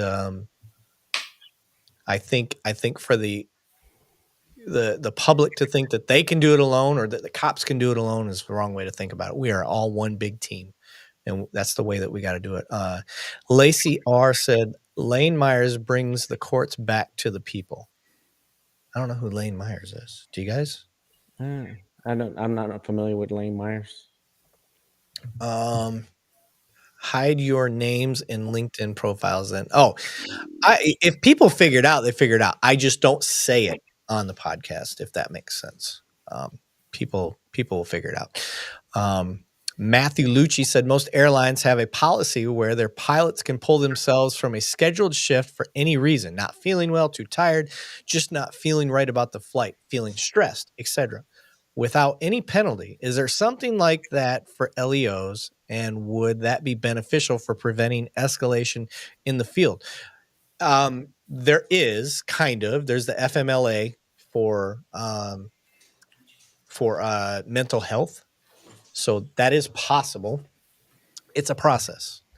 It's not easy. So I don't know how easy that process is for pilots. So anything that would make that easier, yeah, I think that would help and be beneficial.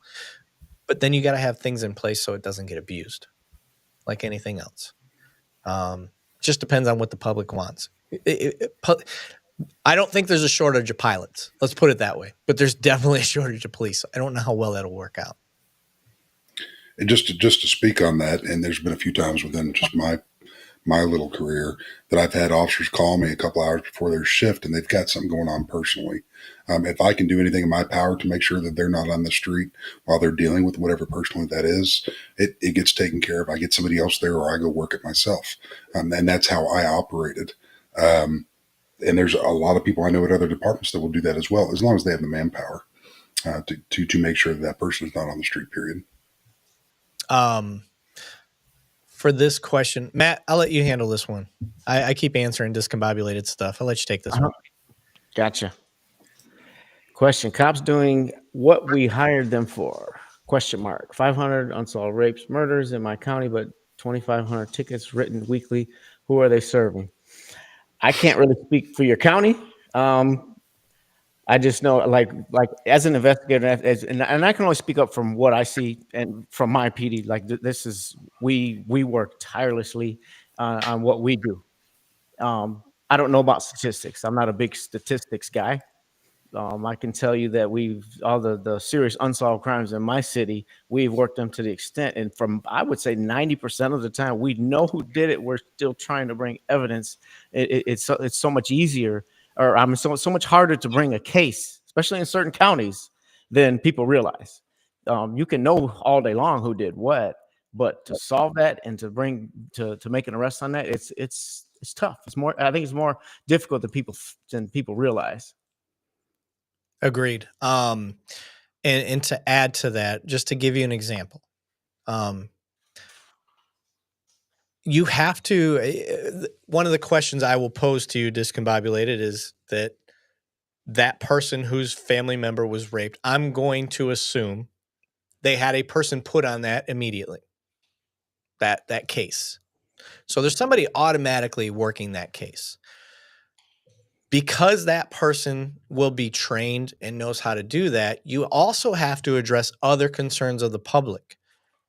Those concerns, whether you agree with it or not, is going to be people parked in wrong places, people speeding in certain areas, people dumping trash in another area. Like, these are all concerns of the citizens. So you have to address those. You can't say that your concerns are higher than this person's concerns. Now, we both know that a rape obviously holds precedent over somebody's illegal dumping. But with that said, you're going to get a dedicated person to that case, and they're going to take it as far as they can. And then once they can't take it any farther, they can only go where the evidence leads them. So with that said, the rest of those cops, they can't jump on that case. That's not how that works. You may have a cold case unit that will jump on cases after the fact, but there's somebody dedicated to that case, sometimes two, just depends on what the case is. And there's oversight, hopefully. Hopefully there's oversight, making sure that you are following up on that case and hitting and following all the leads that are there. But there are so many crimes and there's so many other things going on. I think that's kind of how that goes. Yes, the system in itself, we don't have enough cops. So yeah, the system, as some of you were saying, the system's set up for us to fail. It absolutely is. It is absolutely set up to not be able to handle the caseloads that are coming in. And just to reiterate for discombobulated, to hear numbers like that, it breaks my heart. I hate hearing that. That's all that unsolved. That's horrible. That makes me want to cry. Family. Yeah, it's somebody's family right there. But yeah, from what I've seen, like all the detectives I've worked with is in my PD and the investigators, like we have a good standard. And you lose so many nights of sleep over ones that aren't solved. Oh my gosh, I'm still 20 years ago. I'm still cracking my brain. What could I have done, and how could I just want this to be resolved for the family. Yeah, I can't tell you how many cases that I've come across later in my career where I think back and I'm like, oh my God, I didn't even think to do this when I first started. Like, how many cases did I screw up because I didn't have the knowledge I have now? That is that is a remorse that's hard to explain. But I had another one up here.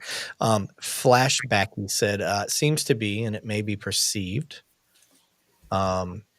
increase in officers demanding ID from members of the public, even when there was no crime. What do you guys think is driving this? That's pretty easy. Anytime we're on a call, ID is like the driving force behind anything. Why? Why is that? Because if you run, if you do anything, at least I have you identified. That is kind of the mindset behind a cop. Doesn't make it right. So you're asking the question, why is that? This is why. Because it helps us determine what we're going to do and how we're going to handle the call. We want to know, we're already behind the curve as cops. We don't know who you are. And by getting your ID, if we run you on the system and see that you have no criminal background, well, it gives us a little bit better idea who we're dealing with. However, if we find out that you've got 3 charges of assault on a peace officer and evading, well, kind of gives us a little bit more to go on. So that is the driving force. However, where cops fuck up is when they try to say you have to ID. That's where they screw up. That is where they're wrong. So cops are going to try to get ID on every call. At least for me. Like I even do. I'll do it. I show up. Hey, what's your name, man? Cool. While I'm here, hey, real quick, can I get your name and date of birth? And that's just me trying to figure out who I'm dealing with. If they tell me to kick rocks, I'll kick rocks. All right, cool. All right, I'll just go by the name you gave me. Cool. Until I figure out if I have a reason to identify them, if I have an arrestable offense and all of that stuff. So, but that's just me. Matt, what do you got? I've always stuck to the principle with the curriculum for me. Do you have a legal reason to? You can ask for anyone's name. Right. Do you have a demanding it or a lot of times you can, they may seem like you're demanding it through insinuation. So that's why I'm very careful. I'm a straight, the way that I've always been is this, can I legally get their name? And if I can, then I do. If I can't, then I'm fine with not doing it. Yeah. Yeah. And I to the point of the question, I think what they were really alluding to is all these times officers are trying to force the identification process. And why do they force that? And why do they force it? So I think a lot of times it's improper training. They think that they have a legal justification. We kind of hit on it earlier. They think they have a legal justification because they were called there. Yeah, and that's not true. No, I've seen that screwed up way too much. Yes. That may be a policy that somebody has, and it's a flawed policy. Yeah. But Fourth Amendment's Fourth Amendment. Yes.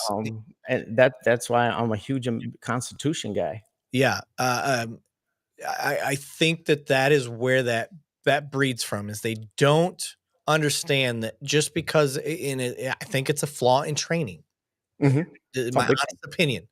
I don't think it's them intentionally going, oh, I'm going to violate everybody's rights. No, I don't think it's a power thing. I think it is honestly a training issue. I think they think because they were called there versus like they show up and they're like, hey, while we're here, can I get your ID? Like, that's different.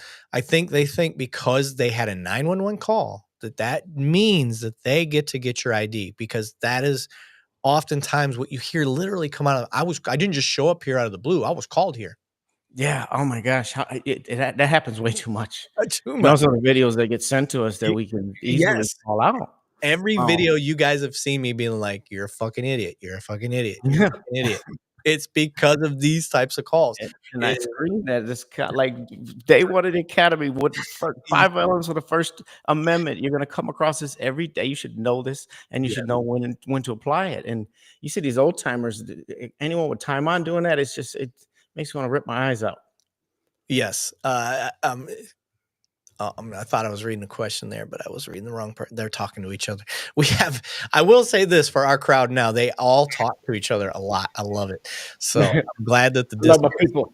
Yeah, I love that you guys are all talking to each other, because, I would say 3/4 of my audience is probably actual law enforcement or law enforcement family, and military, simply because of my background.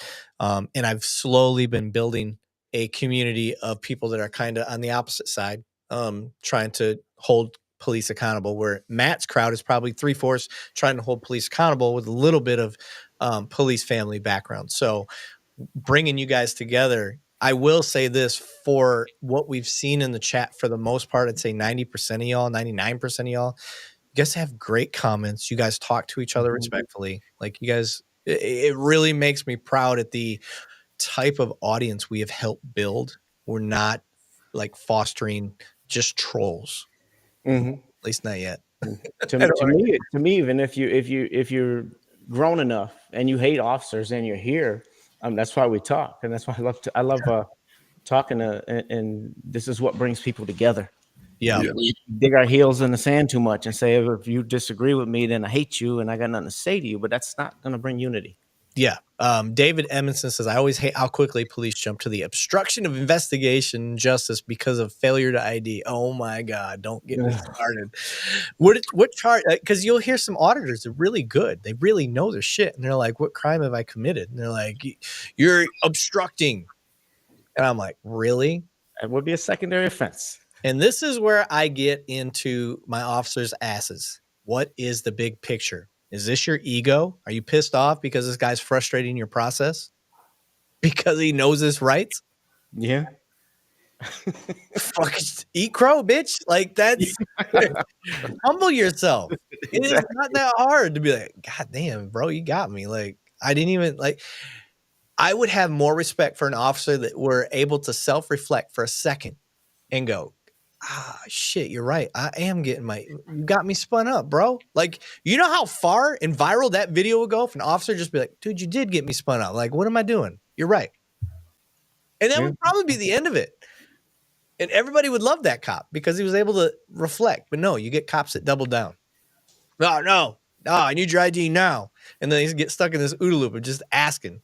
Like, just begging for their video to get sent to Erik or Matt. Oh, I know, right? Yeah. Oh my gosh. Yeah, don't send it to Banning because he won't make videos. He's being an asshole.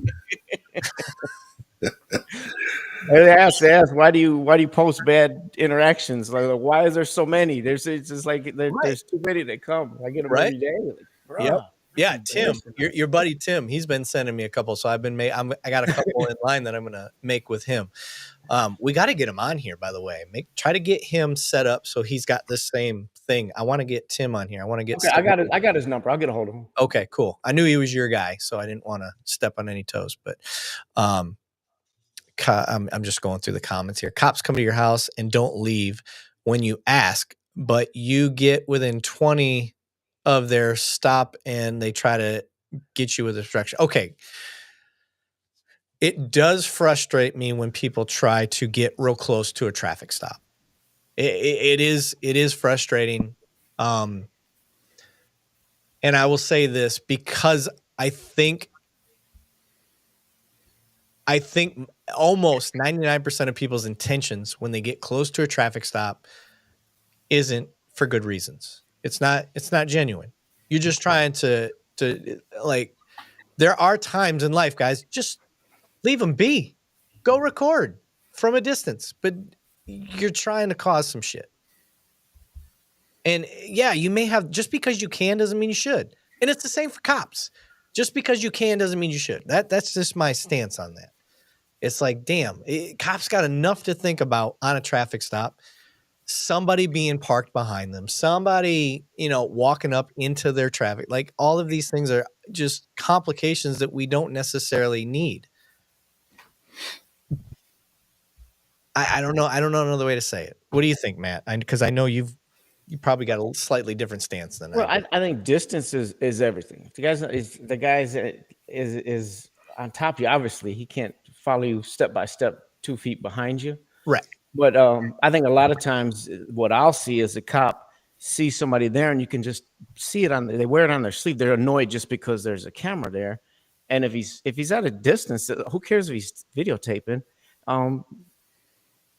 Like I said a million times, where I come from, like you make a stop in the neighborhood, there's 100 cameras on you anyway. So I've gotten so used to it. Yeah. But it really, if you're doing it for a practical reason, if the guy's way too close, obviously there's times for that. But if you're doing it just because you want to exert some power, that's where I have an issue with it. And if it's reasonable, it's reasonable. It's just kind of like it's a risk that I've accepted, and it's just kind of goes with the territory. So I don't get too bent on a shape over someone as they're not on top of me. That's fair. And I want to point out, Romney said, just hate the no remorse for all the innocent people who are harmed, injured, or offed every day by cops. Again, that's kind of a lazy comment. I like the way that Daniel said that. Because statistically, that's just not true. And it's not true. I'll just leave it at that. That ain't true. I can speak for the panel. Like, harmed innocent. Who on this panel thinks harmed innocent or off people by cops? The cops should be in prison. Damn right. Yeah, 100%. And I hope the audience understands that is we're not here. We're defending good cops and we're criticizing bad cops. Yeah, we want the same thing. I know there were some comments in there about the blue line flag. We spoke about that on our last maybe 2 episodes ago. Mm-hmm. Yep. That blue line flag, we all agree. Has it been used in scenarios where it doesn't need to be used? Yes. What does that blue line flag mean to us? I mean, for me, it was when the first time I heard of an officer passing away, and it was other cops coming to the funeral, and that was the only recognition of that blue flag because we put it on a band over our badge. Is it blown out of proportion in some areas? You bet it is. Is that the 3 in this panel? No. Is that the majority of the law enforcement across the United States? No. Again, that's banding on his high horse. Is there bad ones out there? Are we trying to get those fixed? You bet you we are. Yeah. Yeah. But guys, it is as easy as it is in our society to focus on the negative and post the negative shit we see with police work. Sure. We could make that our platform. I don't want to do that. I want to highlight the good stuff too. I've shared every video I can find just as much as the bad ones of cops doing good stuff. And what is crazy is when I do share a cop doing a good thing, is the comment section's just filled with hate. And I'm like, we cannot win together if all we're going to do is turn the positive into negative as well. We already have negative. Let's focus. Let's try to encourage cops to see what the positive looks like, because there are some cops that need to see it. Some cops that need to see it. Oh shit, I never thought to do that. I never thought that, this person that is standing out in the freezing cold may just need a ride to the closest McDonald's to get a hot coffee and a meal. That may have never crossed their mind. And now we just showed an example of it. Like, we need to share the good along with the bad, y'all. I don't hear any remorse from you, Erik, just gaslighting. Any remorse? I don't know what I need to have remorse for. I don't know what I'm remorseful for. I've seen him pissed off, Rami, about things and remorse and feel bad for people. I got his back on that one because I've talked to him. Thank you, buddy.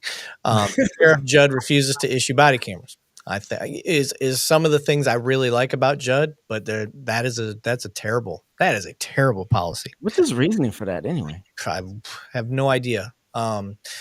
it may go to kind of the talk that we had last time about police's word still having meaning without having body cam video. Because there's instances where the camera malfunctioned. We didn't get our camera turned on in time. The camera fell off, whatever it is. And what I'm afraid is going to happen in prison with the prosecution is they're going to say no body cam, then it never happened. That is a slippery slope. That's we can't get to that point. I guess I can see what he's saying in that, but yeah, if that's I'm speaking out of my ass. I don't know if that's his position. I'm just saying we should never get to that point, right? Because it can never do harm. The one can supplement the other. My word is still my bond, but they supplement each other. Yeah, but the camera just ties it into and brings it to life. I think Matt started about when I did. I don't know about you, Matt, but I started in 2002, early in 2002. Yeah, about the same time. Okay. So, when I first started at a small agency, we had a dash cam that didn't have a microphone available down on the belt because body cameras weren't even available then. And it was a black and white. I guess I'm putting my age on this. It was a black and white dash cam. Forward a couple years, we finally get color cams and had a microphone on our belt. And I watched some of the veteran officers go, "Oh, this has come, people don't trust us, this and that." Well, that goes away once proper training is put into place. It's gonna, if you're a good cop, it's going to save you more than it is a bad cop. And again, Bannings's opinion. And I've seen a lot of things in law enforcement. But when that body camera came out, to me, that was like, this is it. This is something that we can have right there. It's not our pure vision, but it shows a judge and jury, the public, our supervisors, our loved ones, what's going on scene. And I loved the advent of the friggin' body camera when it came out. And it seems to be getting better and better and better. But to echo what you're saying, Erik, is a peace officer that goes through the proper training, has the right ethics, has not violated anybody's civil rights, civil liberties, period. That word needs to be fact. When you're writing that narrative as a sworn peace officer, if a body camera has a technical issue or whatever, your past and law enforcement is what's going to judge you on that box up there when you're swearing on what's going on, whatever call it is, if that body camera failed. Yeah. Getting to discombobulated said, how do you feel about muting cameras? I used to be okay with it. Now, hear me out. The reason I was okay with it because it was helping with the what do they call that process when you go through and have to redact it, the redaction. So there's stuff that you're not allowed to hear, not allowed to see, kids, personal medical information, stuff like that, depending on your state laws. But where I'm at, there's certain things that need to be redacted. I was like, okay, so we're helping them out. Now, somebody gave me a different perspective where I was like, well, shit, they can do that after the fact. They're going to have to go through and screen it anyway for a Freedom of Information Act. So now for me, I'm like, nah, you shouldn't mute it at all. If it needs to be on and it's required by your general orders to be on, which I think for the duration of a call, meaning if I'm in a patrol car and I'm just driving around and all of a sudden I get a call. Boom, comes across my computer. First thing my action should be is boop, boop, turn that camera on. All right. And then I'm going to read because I like to be the Morgan Freeman of my body cam and narrate everything. I'm going to be like, all right, I just got a call. The call states the following. Da, da, da, da, da, da, da. And for me, I am going to start telling where my mindset is at when I read that. Oh, there's a person with a knife and he's outside of this location. He's wearing this, and that. Oh, we've gotten calls on this guy in the same description before. I'm going to assume it's this one homeless guy that we deal with quite a bit as we get there. And that's going to be it. But now my body camera's already going. I've got everything said that I'm going to say. You guys might hear a little bit of rap music because I like to listen to my rap while I'm driving around. Don't take offense to that. But that is how I like to roll. Now, however, period. Now that I've learned all that, I don't think there should be any reason to mute. I don't. What do you think, Banning? I've always dealt with an agency to where you can't mute. When it first came out, there was issues with the belt worn audio that goes to your dash cam. Guys would, dispatch would come out with a call, and a sergeant would reach down and push mute, look at the junior officer on there. Hey, I need you to clear this and go to that call, because it was not prevalent to the call that they're on, and then unmute. Well, then we found out through technology that can be muted later if it goes to court or if it gets released to the public. So I have never muted a body camera, and it's never came back to bite me.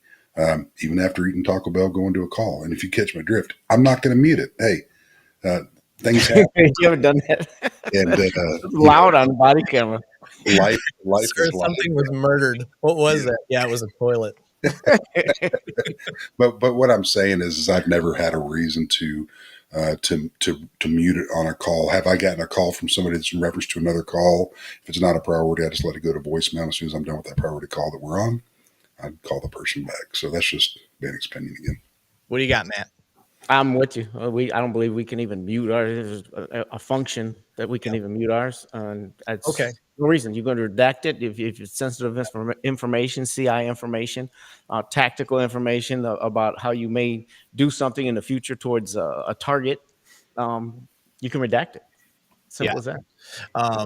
I appreciate Flashbacky saying thank you, Erik, for showing what all people everywhere should do: listen to new information and use it to revise your opinion. I will tell you guys 100% wholeheartedly, I am the first guy on here to be like, as soon as I get new information, I will fall on the sword. Oh, I fucked up. Or, oh, with this new information, here's how I feel now. I've had videos where we've done that. So just so you guys know, like that, I agree with that. I hate the term flip-flopper. Like that should be out of your vocabulary. It should be, no, I got new information and this is now how I feel. Mm-hmm. That should be how we fall back to that. Let me see here. Discombobulated, by the way, I gave you props in the chat, but your questions, I love it. Like, you are the reason. This is the reason I do what I do. So he said, we pay you. I think taxpayers are afforded to all of your actions on our dollar. Now, I'm going to push back a little bit, discombobulated. Not all of y'all who think you pay us, pay us. Not all of y'all who think you pay us, pay us. I just want to put that out there. There are certain states where the tax money goes to your police department. You have to figure out if you're the type of person that your tax dollars are actually going to your police department, because not all of you are. It's a very common misconception. So with that said, I understand what you were saying. Where did the question go? I lost it.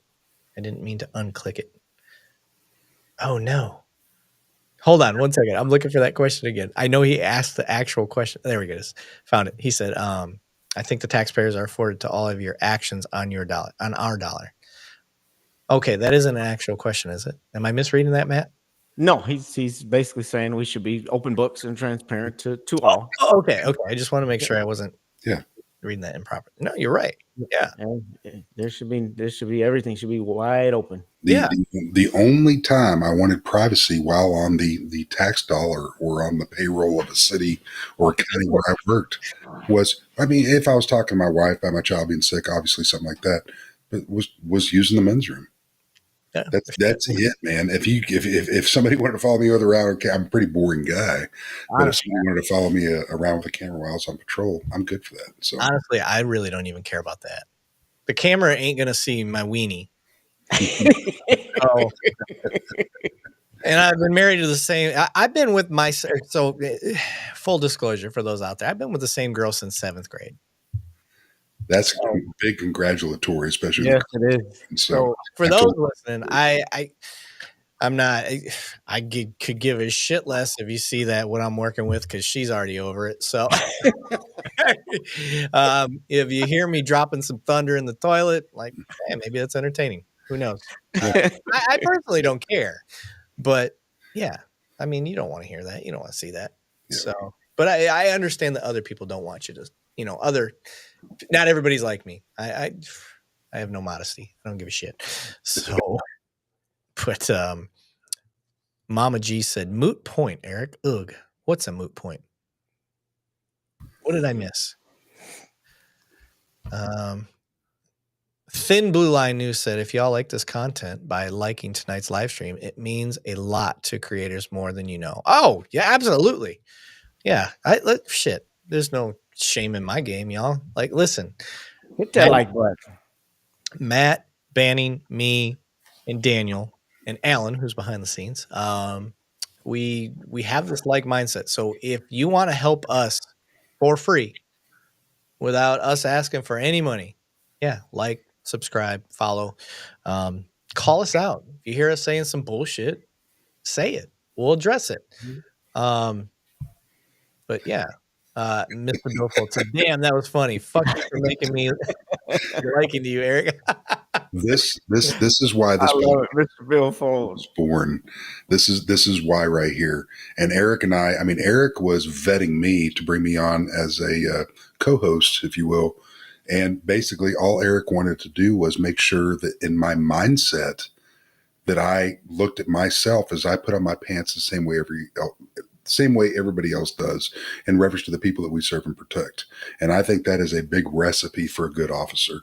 As long as you're not going out there as a heavy badge, and I know the other two hosts on this understand what I'm talking about on that, you're going to be a decent cop. If you're going out there to help people, period. And comments like that, I love that shit. And so that's good stuff. It's fun when you know you won somebody over. Like, changed minds. I love it. It makes it worth it.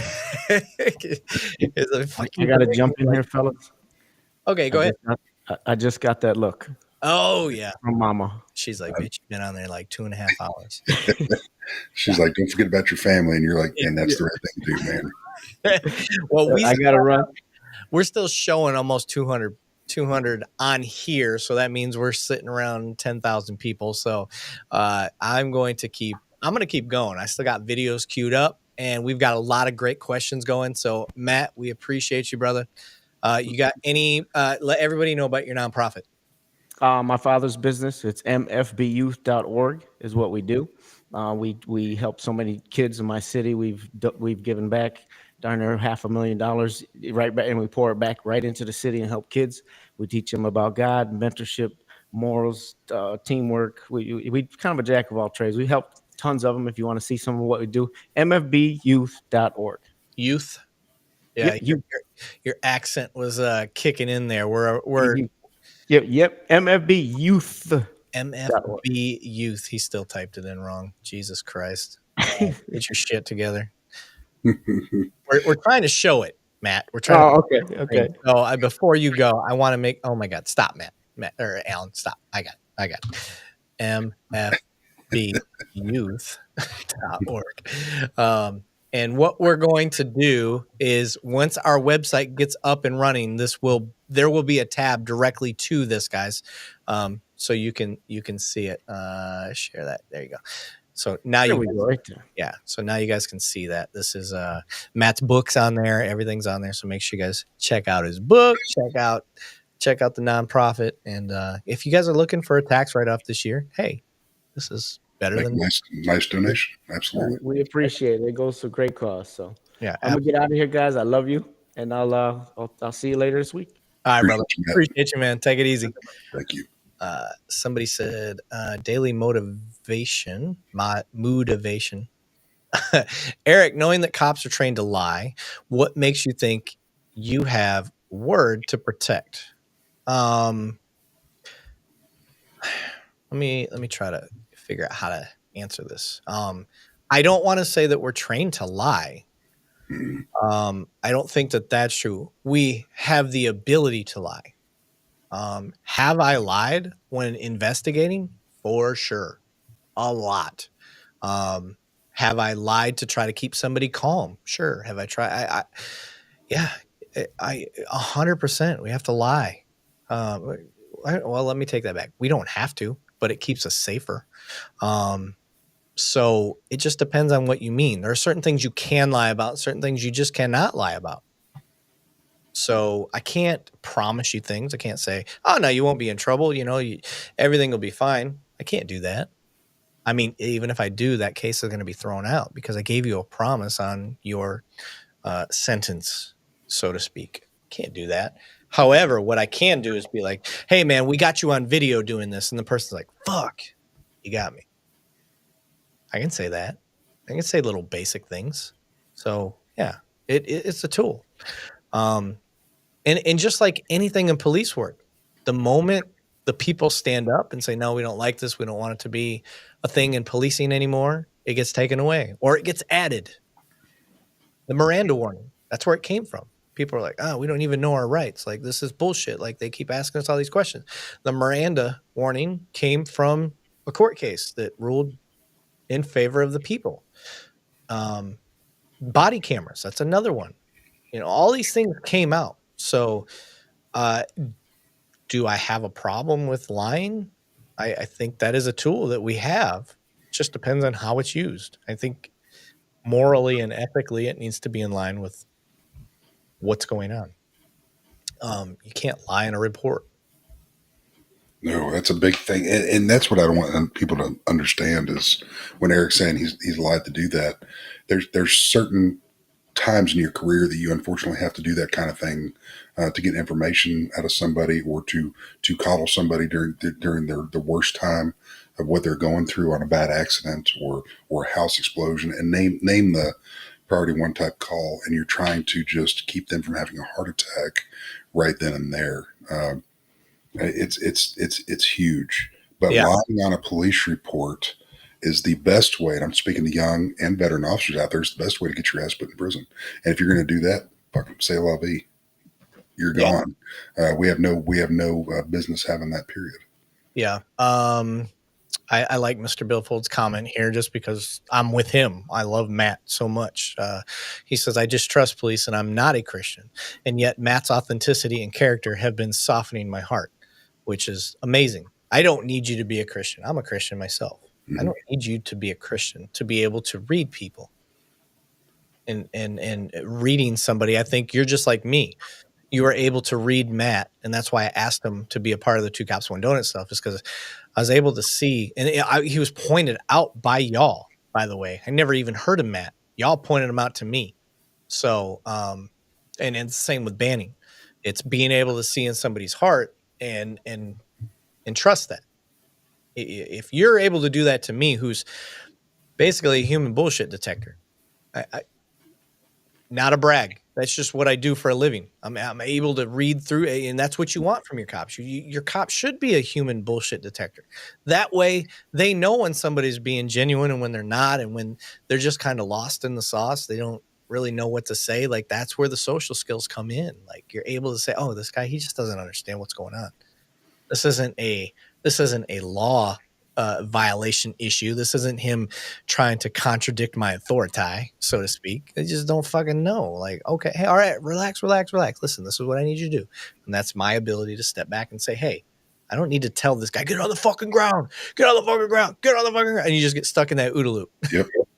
I fucking hate that. Like, but no, I appreciate the honesty, by the way, Bill Fold. And then I like his follow-up. He said, yes, cops can lie, but you have the right to remain silent. He said, for fuck's sake, if you let a cop lie to you and it works, shame on you. I don't disagree with that. And it is a Supreme Court ruling. But to follow up with daily motivation, question, you are protected in court for false reports. Not true. Making up charges. Not true. Like the DUIs in Tennessee, for example, none of these trash will see a day in jail or loss of certificates or pay for their BS. I'm not sure what we're talking about, but at least in the great state of Texas, you absolutely, the moment you falsify anything on a report and it's found out, you are blacklisted and put on the Brady list. So daily motivation, I am curious on that, and I don't have access to Facebook anymore, and I can't log into it. I do have a Facebook account. I just can't. I was hacked and whatnot. But if you're on LinkedIn or something like that, or if you can send a message to the show, I am curious to learn more about that, because I would like to read, just as a citizen on the side, to read what you read or what you may have experienced going on there, just to understand. And can I give it an opinion? No, I wasn't on scene, but I'd like to know what you saw or experienced, or what brought that to your attention. Patrick Truelove said, question, could the ID issue be due to the fact that some states are stop and ID states? Now, I've never been a part of a stop and ID state. I'm not 100% sure how that works. I do believe, if my memory is coming in clear, even in a stop and ID state, you still need some sort of cause, some sort of reasonable suspicion. Yeah, reasonable articulation that something's about to happen, I believe, but we could be wrong on that. Yeah, I could be wrong. So I'm going to write your question down. I would actually like to get somebody from a state that has a stop and ID, and maybe we can make some sort of we'll make that an episode. So thank you for that question. Stop and ID states. I'll just put it and leave it at that. So thank you. Because qualified immunity is a huge one. We're going to get to that. Not tonight. We're going to get actual experts on and talk about that. But stop and ID states, that's a good one too. So Mr. Billfold said there is no stop and ID without reasonable articulable suspicion. It's a mouthful. And Marine Blood said same thing, except he spelled like a Marine. He said, pretty sure it's reasonable suspension. I love Marine Blood. Pull up Ozark Moons. It's dissipated. There's so many. I love all the comments. I know. I just couldn't read it in time. I'm looking. There are news reports about false DUIs. Let me write this down so I don't forget it. Oh, yeah. False DUIs in Tennessee here on YouTube. Even I haven't heard of that. That's interesting. Okay, I'll just put out the disclaimer here now. If it's a false report, fuck you. You don't deserve to be a cop. Yep. If you're doing any false reports, you're done. You're done in law enforcement, period. And this is why there should be a national registry for any misconduct of police. You bet. I think there should be a federalized list. Like, I'm not big into big government, but when it comes to law enforcement, let's make a federalized list. If you did some bullshit and you got caught doing the bullshit, like, that needs to be on the list. It sounds like Mr. Billfold and I may have gone through the same. Hey, I got to ask you, and you may not get this in time to write a statement, but were you East Coast? I was Parris Island. Yes, I live in Texas. I was recruited out of a northeastern state, and I went to Parris Island. Did you go to 29 Stumps or I'm sorry, West Coast, or did you go to East Coast 29 Palms? I got to ask that. Sorry, I'm trying to get through the comments. Gregory Turner says good night from Chief Turner. Later, brother. Appreciate you. Stop and ID is pretty much so not done on a regular basis unless there is a reason, but it never hurts to just ask. Some people don't know. They don't have to show it to you. Just saying, oh, that's a great point. There's a lot of videos that people get, they get upset about. They're like, oh, the cops are asking for ID and da-da-da-da. And you got to really listen to what they're saying. Hey, can I get your ID? Hey, can I get your ID? They're asking for your ID. They're not saying you have to give me your ID. Give me your ID. They're not. That's going to be a consensual encounter. Yeah, consensual. So when they ask, and that is, again, I will fully tell you guys, I do it myself. It is a tool that I use and say, hey, can I get your ID? And that's a question. And some people will give it to you. Some people won't. So it just depends on what I'm doing. Now, full disclosure, if I'm investigating bullshit, it's nothing major. I'm like, hey, man, real quick, can I get your ID? You don't have to give it to me. I'm just asking for the call. I'll tell them that. But now if I'm investigating, like, somebody got stabbed, somebody got shot, whatever it is, it's something violent and major, and I need to get as much information as I can, but I'm not quite there on something that I can, mandate an ID, then yeah, I will use those tactics because I'm trying to solve a violent crime. Like, that's just how I roll.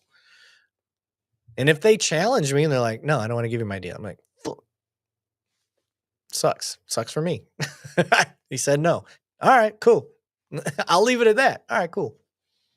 I'm not going to violate that person's rights, but I'm also not going to show my hand. Does that make sense? I go back to, if that was your grandma that was the victim, that's kind of my mindset. If that was my grandma, would I hope that cop used every tool and trick, air quotes, at their disposal? I would hope they would. And again, I think Matt kind of hit on it sparingly. We use it sparingly. So, with that said, let's we still haven't even finished this car getting pitted. Let's get to this car getting pitted here. I'm gonna let my guy take over here.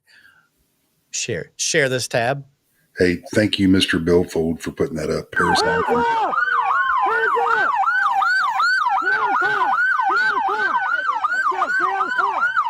I hate that site, by the way.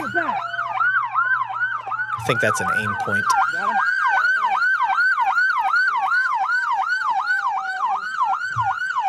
Why is the video so long?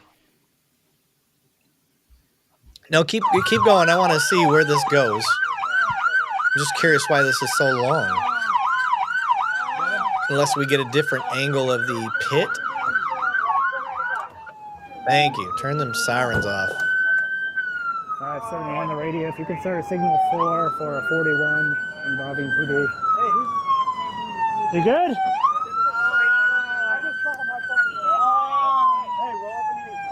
Negative code 8. Just need a signal 4 to check on the officer and the perp. That one's mine. I'll cut it off. I'm going to pause this for a minute. This was a good comment by Mr. Billfold. My biggest concern are for those of us who get on here and want to only battle you guys, but are not armed with the knowledge available. ChatGPT is your friend.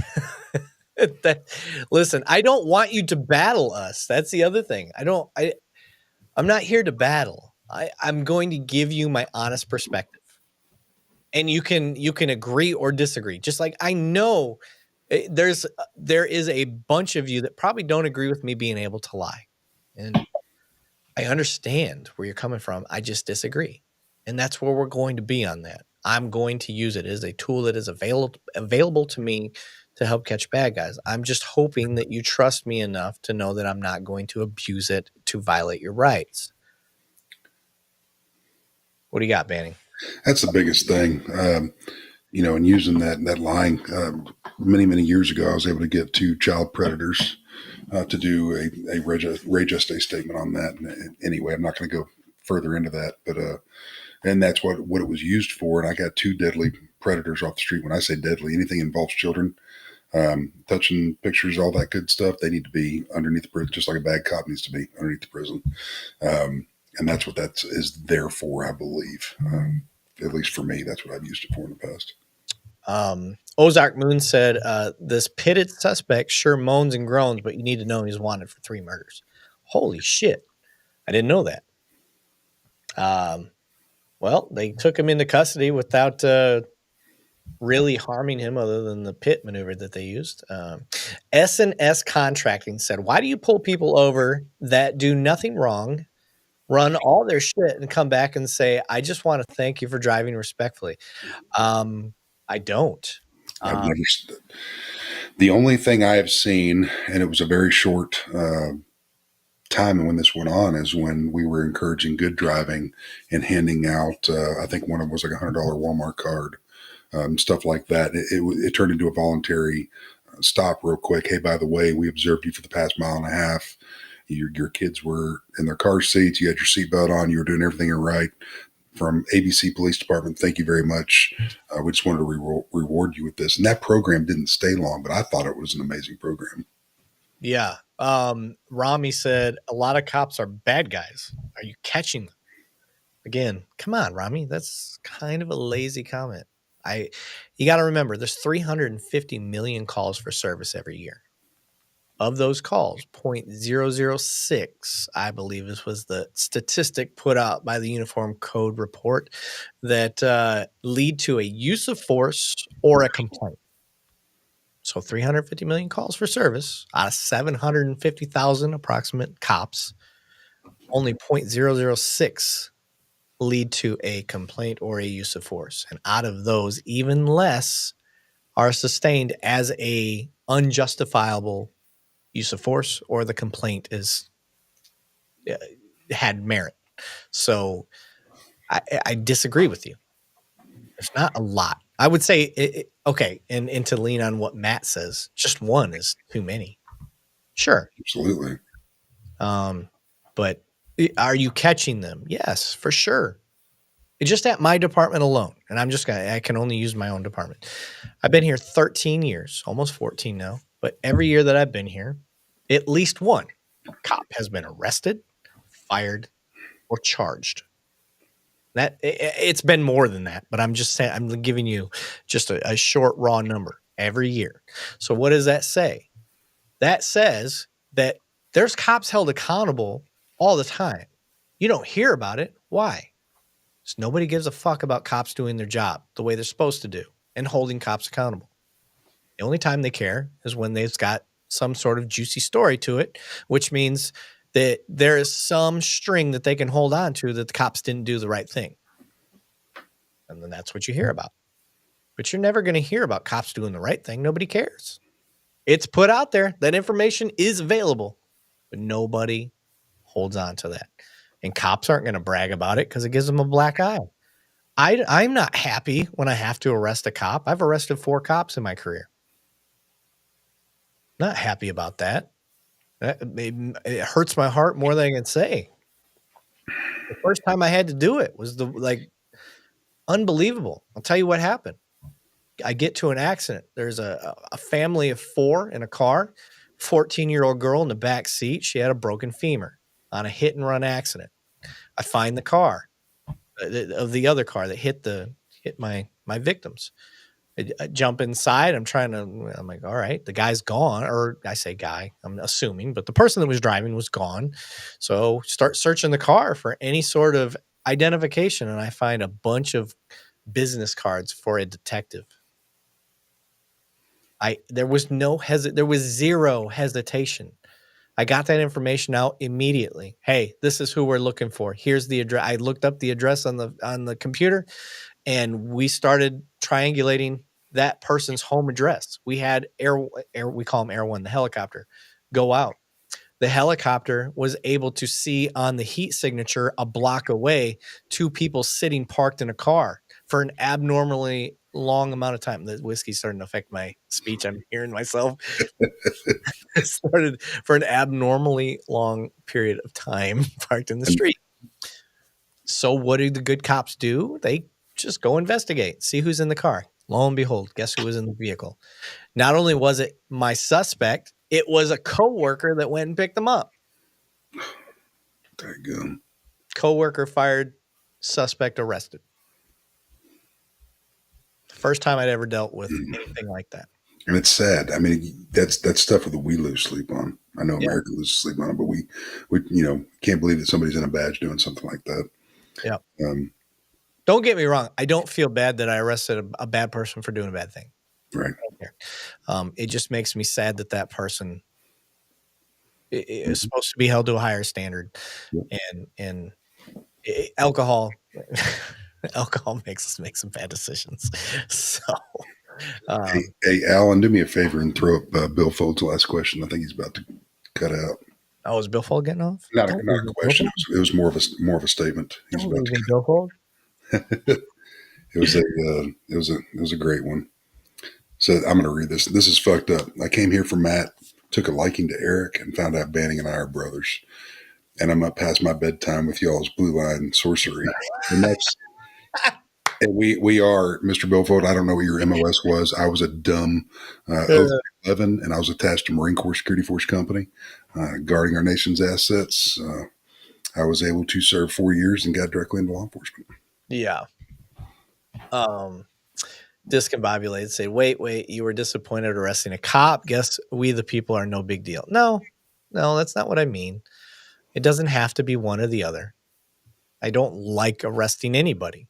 Well, I take that back. I love arresting pedophiles. I love arresting homicide people. I love arresting thieves. So yeah, I don't feel so bad about that stuff.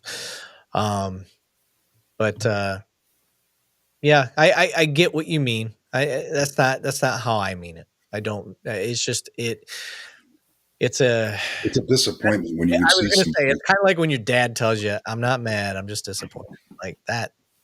That's how I feel, because they represent, whether we like it or not, us as cops, Just look at the comments and what we're dealing with and what we're talking about on here. What other bad cops have done have given us a reputation. You didn't even know us. And now we have to slowly but surely win people over, like our man, sorry, my brain is not functioning. What was his name? Mr. Billfold. We have to win people over one by one for the sins of other cops. Like, fuck, that sucks. And we know one show's not going to win anybody over. You got to come up with your own opinion on what type of people we are. But I hope you understand, when you do understand what kind of people we are, that truly the majority of law enforcement out there that's serving across this nation are like us. We're no different from that fabric of the people that are truly out there doing their job. Yeah, and Pam nailed it. No one hates a bad cop more than good cops. Absolutely. And it goes into, like I said, people are like, well, do you ever arrest, cops, or do you call out the bad cops? I don't allow them to turn into bad cops. That's the goal. I try to catch them and see them before that happens. So I can honestly tell you that anytime I've been, even as a rookie, any cop that I have seen do something that I didn't morally or ethically align with, I have called them out. I'm not bullshitting you. I've called them out.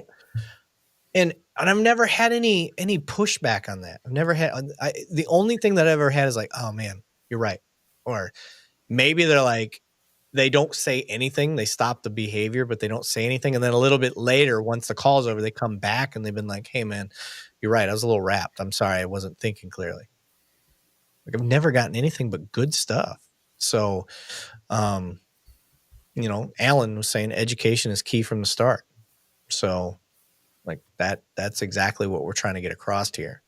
But I want to get to some more video. We have a ton of people still logged on. I have nothing going on. I took tomorrow off from work. So I'm a man of the people and I want to keep going. We've got a lot of people on. Let's go to the next video. Again, we haven't seen these. And while you're looking that up, and I hate to keep going back to Mr. Billfold, so I was in 97 Brother Platoon 2072 Golf Company, Paris Island as well. So mine was no 311. I didn't come out with any usable skills other than what I did for my old career. Appreciate what you did, brother. me and Alan are fighting over the mouse. Alan, let go. I got it for a second. He was trying to biggie size the screen. So I'm trying to help him out. There you go, buddy. The emergency is 700 West Valley Parkway. Okay, is there a room or apartment number? No hay ni cuartos de altos that would pay for that. Sorry. No, it's the Watchtower one. There is a psycho, and I'm about to whoop his ass. Get him, girl. Stop for a second. Because he pulled out a gun. Where are you by? The ticket office or where? No, send the cops. Where I'm at Watchtower 1. Where are you by at the transit center?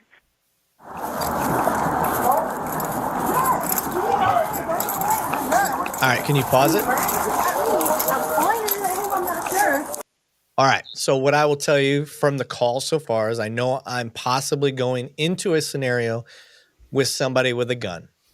So for me, as I arrive to the scene here, my gun is going to be out. And I am going to be directing everybody to have a seat on those seats that I can see right there. I'm going to tell my female, you're going to have a seat at the closest one, and everybody else is going to have a seat at the farthest one. I am going to take control of this scene. That is me. Banning, go ahead. Same thing. I mean, with the limited information he has, we've got to come here and figure out what's going on. Everybody's going to be within that realm of what's going on for a minute, and we can quickly, through a process of elimination, get people out of there. Yeah, I'm not pointing my gun at people, just so we're aware, but it is going to be out for a quicker response if I need it. That's what I'm going to do. We got Alan behind the scenes right now. He's creeping in. Alan, you can show yourself, buddy. Don't be shy. I was eating steak. I gotcha. So, all right, keep going, bud. Pointing at me. He walking away. It's my brother. That dude right there. Yeah. All right, pause. Hey, come here, police department. Pause. Did you catch that key statement there, Banning? I did not hear it, no. He's walking away. He's my brother. Ah. Yeah. Go back.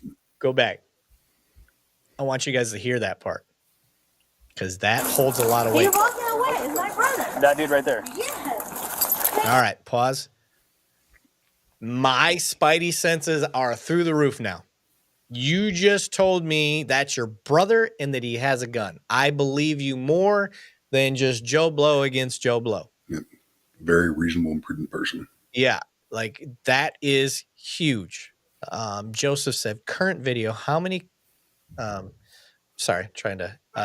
video, how many cops get range training on the run in low lights and moving to reactive targets? Where I am at, and again, I'm bragging, we do. But most don't. I don't. Yeah. Banning, did you get that? I got it. Yeah. So I mean, I did it on my own, but the agency, there's no time for it. Let me capitalize on that. I know a ton of amazing instructors, and I do some things on the side. I was able to get outstanding training outside of my rural department, if you will. Now, the larger department I was at down in the Dallas area, I got some amazing training while I was there for that 16 years. I'm going to the questions real quick. Discombobulated said, it sickens me that there are thousands of videos of corrupt cops. The world wants the opposite, do better. Okay. I don't know that there's thousands of videos. I don't like that vague statement. I don't think that that's the way to approach it. When I look at videos of so-called corrupt cops, what I'm looking at is, do I have a cop that is intentionally doing something malicious versus an improperly trained cop? And I think when you start to look at videos that way, that makes a big difference. And it literally changes the emotional intelligence side of how you start to look at things. Because I get frustrated by improperly trained cops and I get pissed off at malicious cops. Well, why can't we just turn that around and we as people need to do better? Because there's bad people out there, there's suspects out there doing bad things. Like, everybody needs to do better. Yeah. When I look at that, again, it's just vague. I'm not saying that, because when we say thousands, are we saying hundreds of thousands? Are we saying, okay, there are a lot of videos. I'm not denying that. But again, when I see a lot of these videos, I see a lot of training issues. I don't see malicious cops. Malicious is the bad stuff. That's what I really don't want to see. Training, can I fix that? Yes. The demanding of ID, that's a training issue. Ego stuff, can we fix ego stuff? Yeah, we can fix ego stuff. Because a lot of that goes into training. Like, what's your ultimate goal? Like, you guys aren't focusing on the ultimate goal. The ultimate goal here is to what? And then once you start answering that question, then you can start checking your own ego. So are some of these things fixable? Yeah, I want to fix the things that are fixable. I don't want to just get rid of every single person because they fuck up. We all fuck up. If you sit there and think that you're a perfect person, you're a liar. We're not perfect. None of us are. Let's work at that. I'm trying to go through the comments here. Thousands, hundreds. I work next to the CPD firing range. We go in at 5 a.m. and those guys are dumping rounds as soon as the sun starts to. Yeah, that's awesome. Yeah, that's a good range. My range is the same way. My range is even when I have an indoor range as well. So we can go all day, all night. So they're constantly putting rounds down range. Cops. Rami said, cops are trained to charge people and bring money into the corrupt coffers. We've already kind of addressed that tonight. I'm not going to dwell on that. That's not true. Maybe in some very small agencies, but for the most part, over the way, not true. We don't see that money. So why the fuck would we bust our hump to get money for people that don't have our back anyway? Joseph said, we as Americans need to do better. Family, faith-focused world. Cut calls for service in half. My area response time to priority calls, 15 minutes. Low priority calls, 2 hours. city of 800,000. So yeah, you're pretty similar to where I'm at. I'm at like 1 to 1.2 mil. So somebody has a question directly from me. Eric, there are indeed that many videos weekly coming out, mostly feeling enforcement and lack of training. Sorry, Eric, but those non-malicious mistakes cost people their freedoms. Not denying that. I'm not denying that. It can cost people their freedoms. But I would say that we need to be a nation of compassion and forgiveness. And it's really hard, y'all, when you're trained poorly. I don't know. I don't know another way to put it. Because and those that are trained poorly, they don't know they're trained poorly. Yeah, and that's their experience level. Yeah, and I'm with you at the same time. Like, you should not be violating people's rights. Right. So it just depends on what's going on, and it depends on how it's put. Again, each one is a case by case basis. I really think when it comes to police work and what we're doing and what we're talking about, we put this blanket over everything when it really needs to be each case is judged case by case. So I saw my name. Where'd it go? Eric, I like this one. Eric seems to be unaware just how dangerous it is on the side of the blue line, just being ordinary people, not criminals. That's your opinion. If you think that that's how I think, okay. I can't talk you out of that. What'd you want to point out? Oh, it was Steve Zoneveld. Diamond lanes are nothing but a money generator. No, that's the ticket. You have ticket money if you drive in that lane, so that you're welcome to speed because you have ticket money. I didn't even understand the. I didn't even understand the reference. Yeah, that's the HOV lane a lot of times. So that's the ticket money. You have ticket money if you drive in that lane. Yeah, I don't write tickets.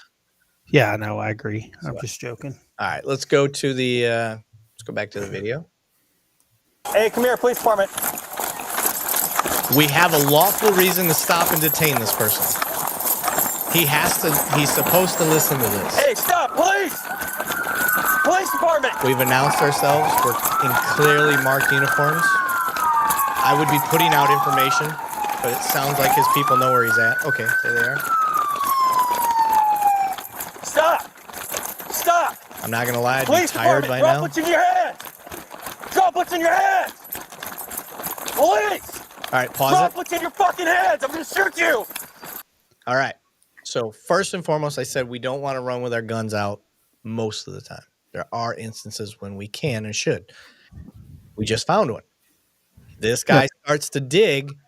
We've already been told he does have a gun by his sister. So a lot more credible.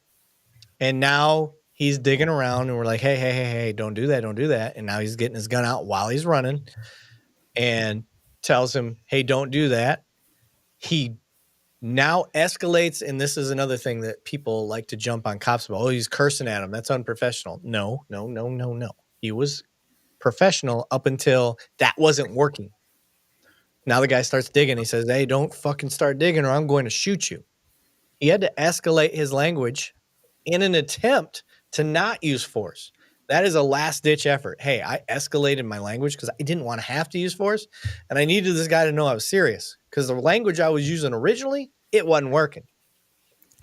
Well, and how many people today don't use curse words in the language they use? So you have to use the language they're using to get their attention. Yeah. So that's what we have. Now this, in my opinion, is a reason to run with your gun out. So keep going. Drop what's in your fucking hands! Drop what's in your hands! And he's trapped. Drop what's in your hands! He's in a funnel. He stopped shooting as soon as the guy dropped. He's got a gun right there. All right. Hold it, turn towards me. Okay. All right, you good? I'm good. I'm not hit. All right. 3:30 saying we have shots fired. We have one suspect down. So pause it. So from here, just me, this is me reading the scene from a very far away view. I'm not on scene, and I didn't just pull the trigger. So my adrenaline's not up. From here, what I would do, hopefully, is I see the threat. It's likely that this guy is no longer a threat. So I'm going to get up, clear that weapon, secure, put this guy in cuffs with my partner that's right there with me, cautiously, but I'm going to do that and then immediately start rendering aid. Banny, you got anything to add? No, 100% what you just said. Okay. Play. I think the conversation that they had where they stacked up and got ready to go, gathered up, are you okay? And then made the next decision. Yeah. And Joseph pointed out tack reload. Yes. Hopefully I'm thinking that way. It's easy, again, guys, to say what we would do, but until you're in that situation where you just possibly took a human life, like this is heavy. This is a heavy situation right here that I've never been in. So for me, I'm just talking through what I'm hoping I would do. But yeah, tack reload would be another one. Put a fresh magazine in my gun. But okay, hit play. All right, you're ready to go. You guys good? Yeah. Come on up here. I see you. You're good. Just hold there. Hold there. Glove up. Glove up. I got it. You guys good? Yeah. 1 second. Glove up. Pause it real quick. So you heard him say glove up. And some people will, well, he's dying. Like, you got to know.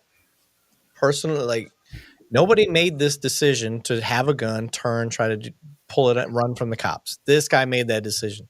So on that, you have to take your own personal protection. That includes biohazard. Seriously, take a second, get your gloves on, and then start to render aid. You don't just go willy-nilly and throw your hands on open wounds on some stranger you don't know. One of the things that points out to me here is the leadership involved in this team. These guys know each other well enough to know what each other's doing. He saw the guy coming up. Yeah, they got really good communication going right now. So keep going. You're grab him by his legs and pull him away from the gun. Right. Don't move. Don't move. Everybody's communicating. All right, pause. All right. I don't think we need to see that over and over again. Probably just going to show us a different body cam review. So let's discuss it a little bit. I think that was handled as well as it could be handled. Oh my God, we are jumping up watchers, by the way, and we're over. This is the highest we've been tonight. So you guys missed it when we had other people on here. So for me, that was, they tried to handle that. I believe they listened appropriately and did what he called out, hey, stop, police, come here, talk to me. He had absolutely every right to stop and detain that person. Stinson said, glove up is necessary in today's environment. My duty gloves had a fluid barrier. So KP Nation said, why are 99.99% of law officers so stupid to know the First Amendment? What's worse is when a military vet becomes a law enforcement officer. I'm one of those. Took the oath twice. I'm that guy. And still doesn't know it. It's really pathetic. I would disagree with your stat. I think you just made that up out of, you pulled that one straight from your arse, sir. As much as I call out bad cops, I'm also going to call out bullshit when I see it, sir. And that stat is not even fucking close.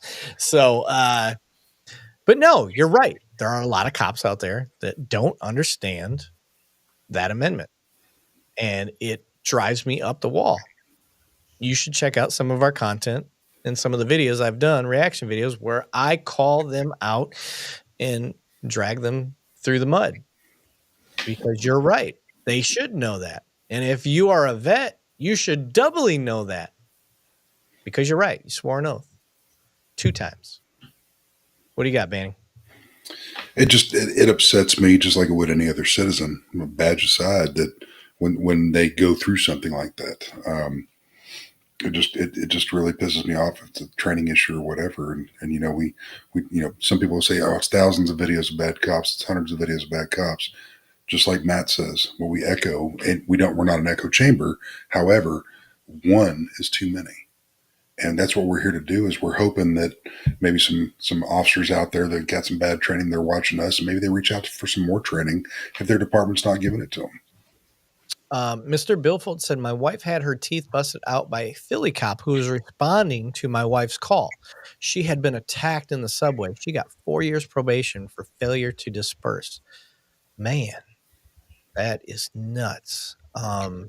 Without knowing more about that, I mean, I don't want to get into your personal business. And I can tell you, like, just from, just going off of what you're telling me, like, that's fucked up, man.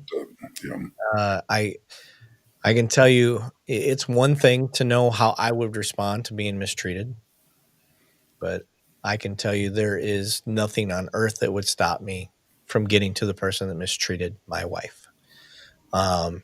And we had this discussion when we saw the 70-plus-year-old Asian man that was slammed to the ground by that cop. All 5'2", 115 pounds of bone cancer that Asian man had. I was infuriated, absolutely infuriated by that call. So to hear what you're telling me, Mr. Billfold, and I'm just going to assume you're being honest and truthful, like the amount of John Wick in me would be exacerbated if it was my wife or my grandfather that is suffering from bone cancer. That man is still in the hospital. I told people I would follow up on that, and I have been following that every week.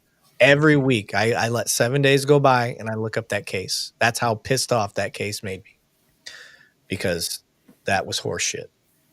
The fact that you couldn't, and this is my grappling background, that's why I got such a compassion or such a passion, not compassion, for cops, mandatory minimum blue belt in jiu-jitsu, because you would instantly, when you grab a hold of somebody that's 115 pounds, you would recognize the control that you have, and you would be able to stop yourself and compose.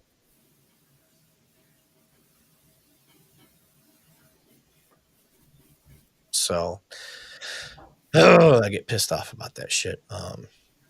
Discombobulated said, question, why is it when two people are down, one is a cop, one is a citizen, cop has priority, lights and siren? Also, why do cops get a hero parade and people killed by cops don't? I don't have an answer for that.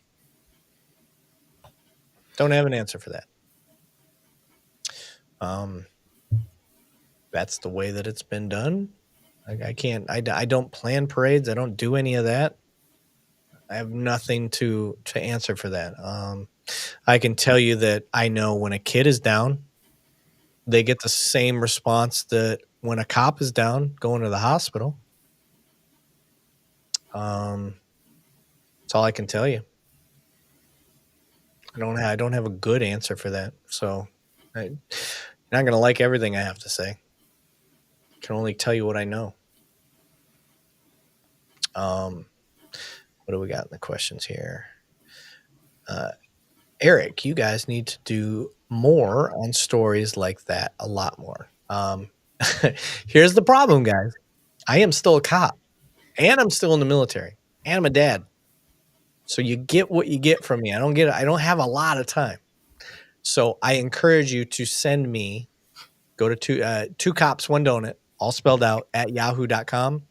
Email me or find me on any of our social media in the chat and send me whatever it is you want me to do, what you would like me to talk about, kind of give me a little background on it. That would help me. Because if not, then I'm looking for stuff myself, but I do what I can on the time that I have. Let me put it that way. But I do have a full-time job. The podcast doesn't pay me. We're working on that. We're trying to get some stuff, but appreciate it. And that's why we got guys like Matt. We got guys like Daniel, trying to get people that you guys need to hear from. that are going to tell you the truth, whether you like it one way or the other, but be honest and not be an echo chamber. I think that's the big thing about this, guys.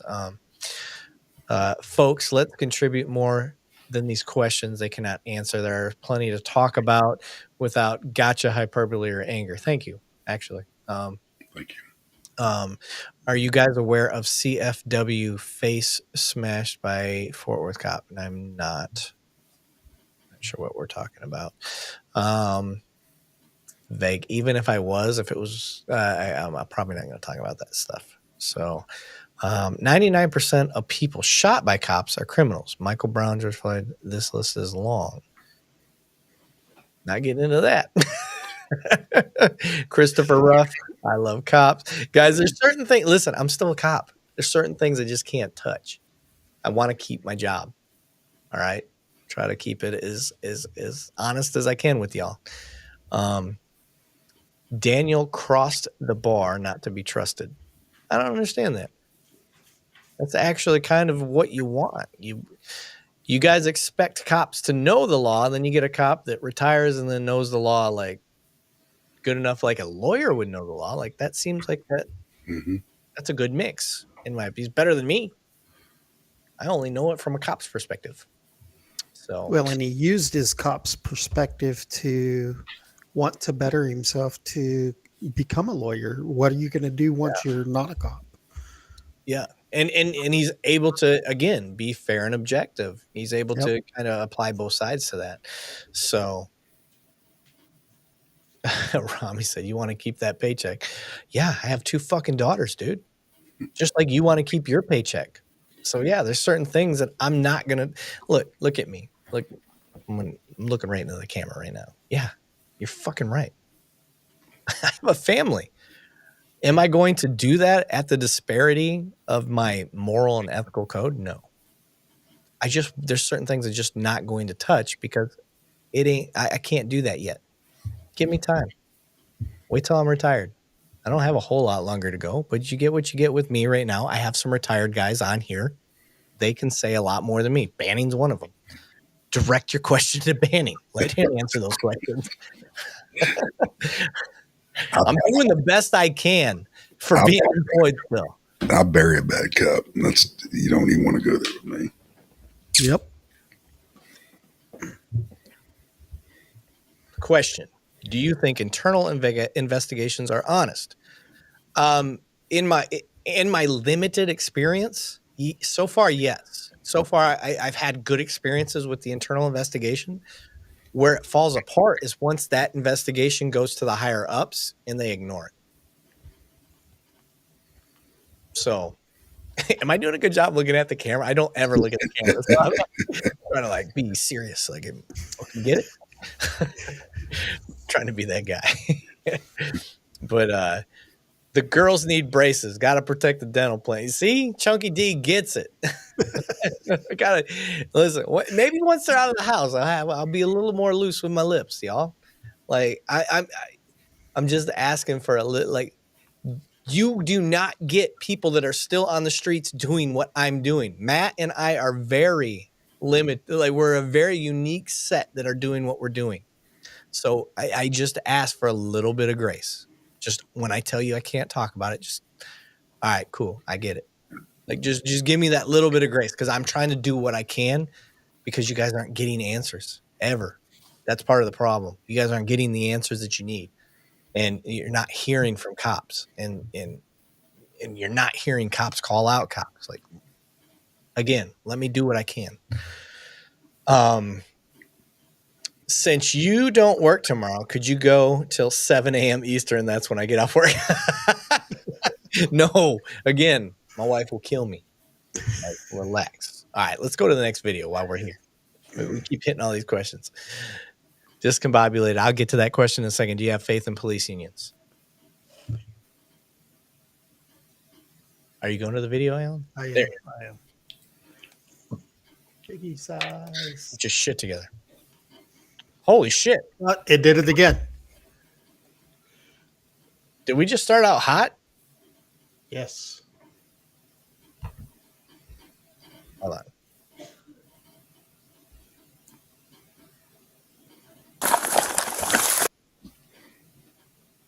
There you go. Hey, please just stop, man. We don't have to do this. Ollie, no one wants to get hurt. Hey, hold on. Slow down. Hey, we're good here.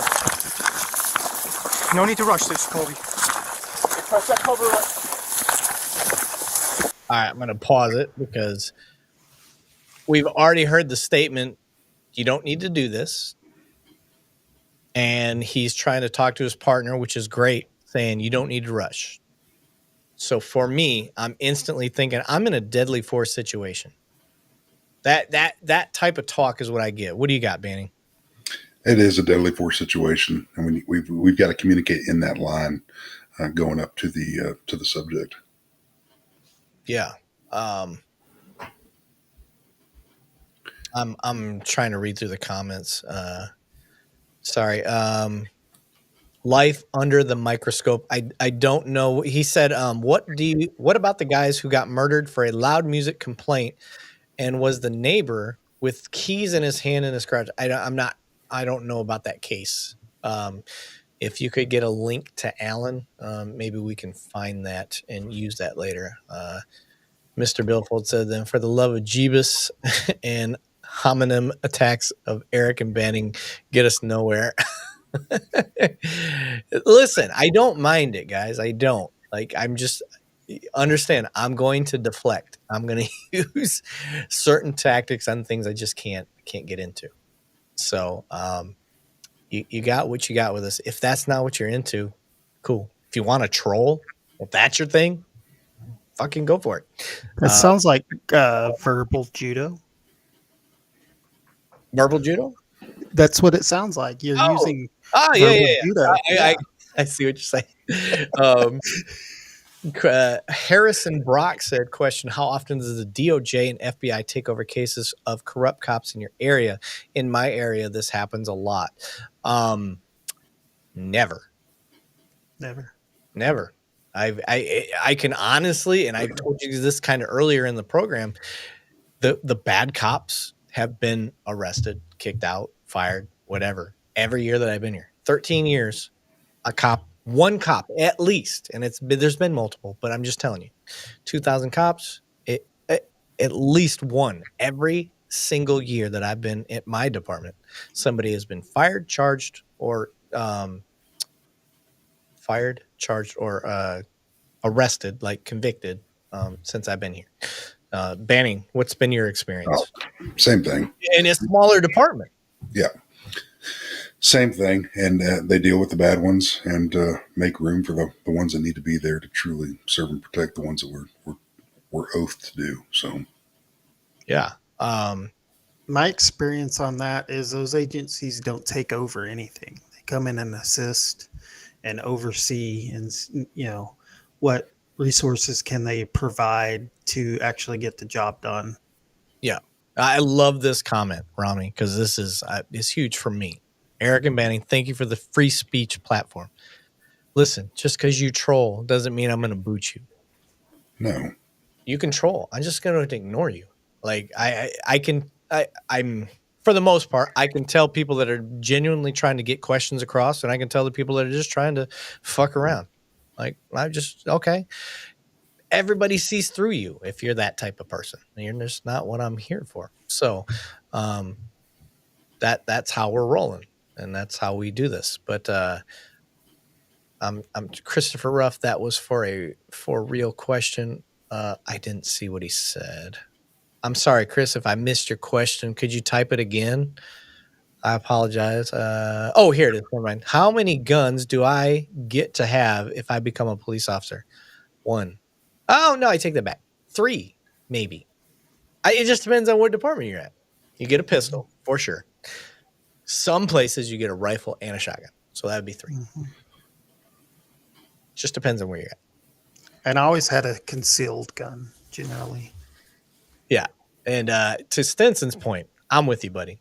Security forces are not real cops.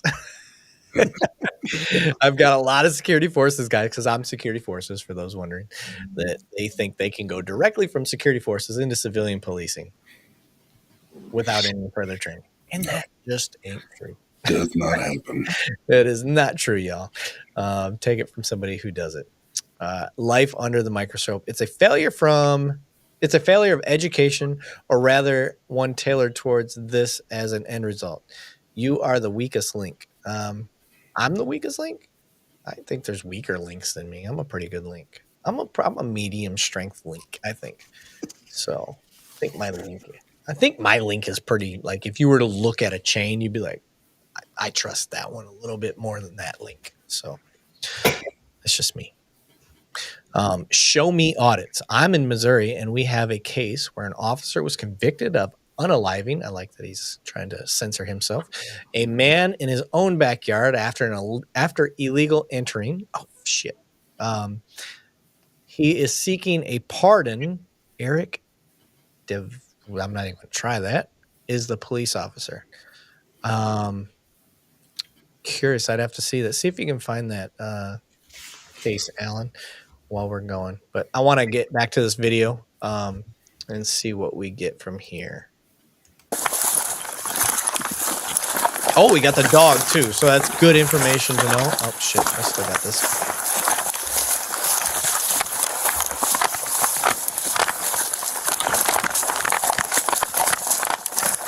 I will say, if I'm going to walk the wood line, and this is just my military training taking over, spread out.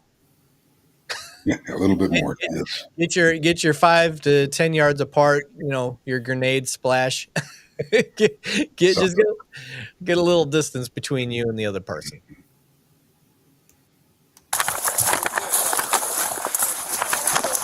They're way too close. Easy, hey, flex out right. Okay, so they see him. All right, I'm going to. This is where we have our disagreements, people. Now, me, I am a dog lover to a detriment. I am not releasing my dog if I know this guy has a knife, a gun, anything like that. However, there are people and there are cops that think that the dog is a tool. And I understand. I'm not trying to put a dog's life over the value of a human. It's just very hard for me to not do that. So I don't know that I could let my dog go knowing that the person's armed if I'm the one that's trained the dog. Banning, what do you got? Because you were a canine handler. I was for many, many years, and I've got the scars to prove it from my first dog that let me aid to the people that are making some comments that I probably tasted like bacon to them, so they wanted to bite me. And man, I've got pigs literally on my couch, so I'm all for the jokes. I did it long enough to where I can do that. So in reference to the dog, it depends on the discipline of the dog or the training of the dog. So when you have everybody spread out, if that dog is up there doing what's called scent detection and we don't have eyes on, that dog is going to tell you if it's trained correctly in what direction that person is. So I would like the dog not to be following anybody if it's doing what's called a free air sniff and they're just trying to get what's called human odor coming down the cone of and this could be, I could talk for hours on this, but I'm thinking from what I'm seeing here that this dog, more than likely they're using it as another tool for a detention to where they can send that dog in and utilize him for detention to hold him there while the officers take him into custody is almost a less lethal. So I have not seen the video. This is just Banning's. I saw a dog on what's called a long line, and there's a lot of different disciplines that you can use on a long line or a long leash. But go ahead. All right. And I think we have him on site. I think I seen him walking ahead. So with that being in mind, if they can see the person, they may be looking for an area to where this dog can be deployed to pull him back if they don't see him anymore, if they're not seeing a weapon, etc. But like I said, there's a lot of different disciplines on what these dogs are used for. Yeah. Constitutional Country Girl News said, I agree, but I hate seeing Leos use dogs when absolutely unnecessary. It's vile. And I agree. We actually seen there's one video that I made a reaction video of that comes to mind right away. They're on the side of a freeway, like in the median, and the guy is clearly giving up. And they still released the dog. I think, Banning, we actually talked about it on a live a long time ago. Yeah. But I was just furious. I'm like, he was giving up. Why the fuck are you using the dog? Now you're putting the dog in danger, for one. And I wouldn't blame anybody who's being bit by a dog for trying to get that son of a bitch off of them. You know what I mean? Yeah. So, what are we looking at here, Alan? So this is a detective that wrongfully went into somebody's backyard and got charged. Okay. Found guilty of involuntary manslaughter, sentenced to 6 years in prison. Lamb's family filed civil lawsuit, which they'll win. So that's when we can. All right, I'm going to touch on it. That is where the qualified immunity comes into play, guys. He loses his qualified immunity. Correct. So that's the point. We're trying to find cops to do bad shit. When you do bad shit and you're found to do bad shit, you lose your qualified immunity. Yeah, he was found to unlawfully enter Cameron Lamb's back property and then killed Cameron Lamb. Yeah. So in that, I would say he faced a jury of his peers, and I, without knowing more about it, without seeing the body cam video, really don't have an opinion, but I will say that I do trust the jury to make the decision that they came up with. Now, if new information comes to light, I'll entertain it for sure. But it is what it is. But let's keep going with this guy. All right, I heard taser. Guy's down. He got back up. Oh, you're not sharing the screen, Erik. Oh, son of a bitch. We didn't go back. Yeah, give me a second. Oh, damn it. Hold on a second. I do this a lot, guys. I apologize. Share screen. What's this one called? I hope this is the right one. Share. Okay, there we go. Down right, Colby. Taser. Hey, taser. Stay back.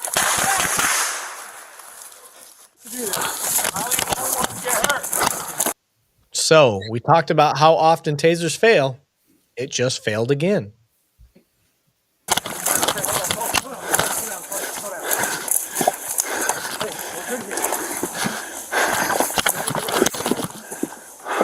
Cover up.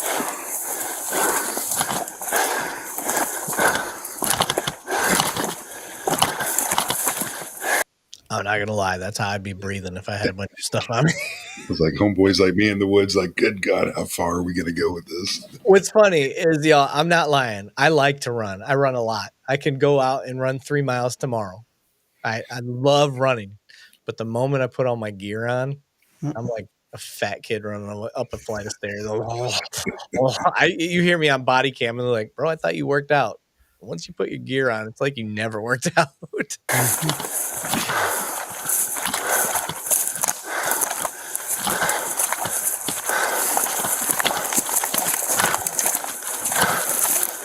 Oh, it's our taser guy too. I'm not gonna lie. I'd be like, I'm done. Watch out right. Watch out. Drop the knife. That's a good distance. Taser.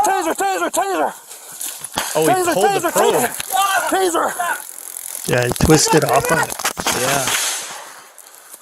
Don't fucking move. Don't. Yeah, he pulled the first probe and then he hit him again. Those tasers right there, that's a Taser 7, only has 2 shots.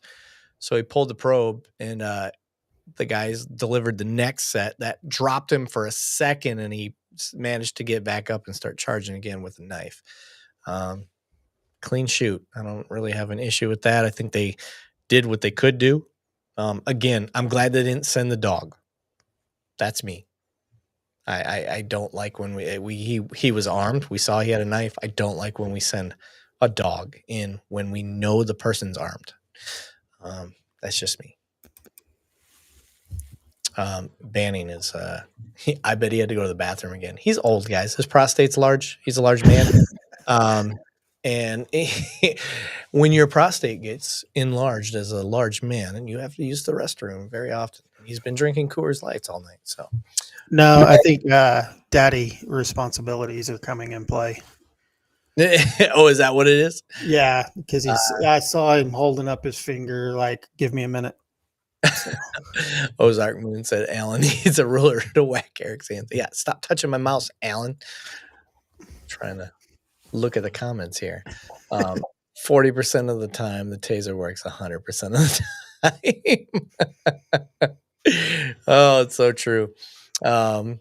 Stenson said, "Ward, no truer words have been spoken." Oh, I love you guys get some of these great movie quotes, especially Anchorman. San Diego, whale's vagina. We're never going to have movies like that again. Like I that world's over. All right, we're gonna do one more video. I'm gonna go to the comments. We still have a ton of people logged on. I appreciate it. It's almost midnight where I'm at. My wife is probably going to kill me as well, but because we have so many people, I kind of have a rule. I always hope to hold over 30 people. 30 people to me is a classroom. If I can keep over 30 people or 30 people at a minimum, like it's worth to keep going for y'all. So we have well over that, but I'm going to do one more video. I'm going to, after this video is done, I'm going to filter all the questions that I can get. And then we'll call it a day. So we probably got about 15 more minutes left. Banning's back. Let's get his big bearded ass back on here. What's up, you big red bastard?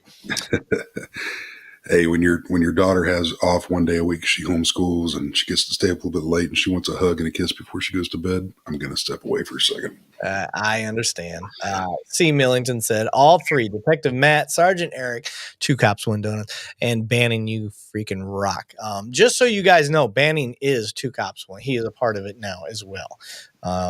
For those that want the background, the history, real quick, 2 cops, 1 donut was started by me. I am a military cop and I'm a civilian city cop. That's where 2 cops, 1 donut came from. But in the 4 years that I've been doing this, it's kind of expanded into what it's come into. And so Banning became my official co-host. And after that, Matt and Daniel both joined along with Alan. And now you guys kind of see how we got this network going. But I'm very picky. I want people that are just like what you guys are calling out. I want people that are willing to at least answer and have those conversations and understand that it's not this echo chamber that we're constantly seeing from other cops. I'm not trying to say all cops do great because it's not true. We need to improve. We need to call out the bad and keep going. But anyway, let me get off the soapbox. Let's get into this next video. All right, Alan, you do it. Fucker, you keep taking over my mouse. I was trying to put it on the other screen. Play this video, Alan. Oh, bitch. Way to go. Hit it again. Like, what the hell? Because you're dumb. Okay. At least I know how to press play. Hold on. Let me pause it because Alan's stupid. Stop it. Stop it, Alan. Share screen. Because you got to share it first, then you can biggie size, and then you hit play. I just like biggie size. One of our favorites always says biggie size every time you say it. Stand by. Get your, put your hands down. Put your hands out. Put your hands. Oh shit.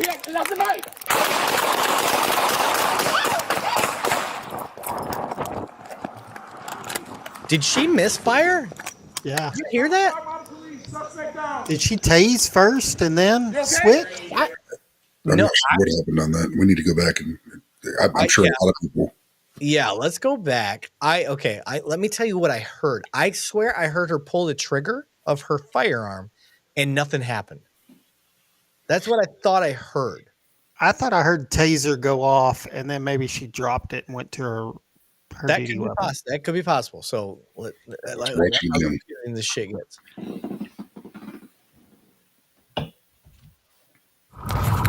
Oh, there we go. Stand by.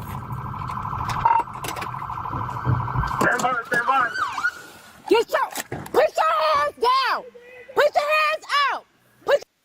So her OODA loop's going off. Yeah. She's stressed because she just said, "Put your hands down." I think what she meant to say was to put whatever he had in his hands down, drop it, is what she was trying to go to. And I'm speculating. I understand that. And then, but then she says to put his hands up. But I want you to listen because this right after this is where I swear I heard her gun malfunction. Right there. Did you hear that? Yep. It almost sounded like she didn't have one in the chamber. Now, speculation, pure speculation, like you would say. But that's what I heard was a dry fire. Yeah, I didn't like that. Wasn't a like because she's holding her gun. If I'm not mistaken, let me go back just a little bit. Maybe somebody else was on taser. Maybe. Put your hands down. Yeah, she's double-handed. That's a gun. Gun. Boom. And then she function checks. She pulls the trigger and realizes nothing went off, and she racks it. Yep. So let me go back. And I don't think she got any rounds off after that. Oh, yeah, that's a knife.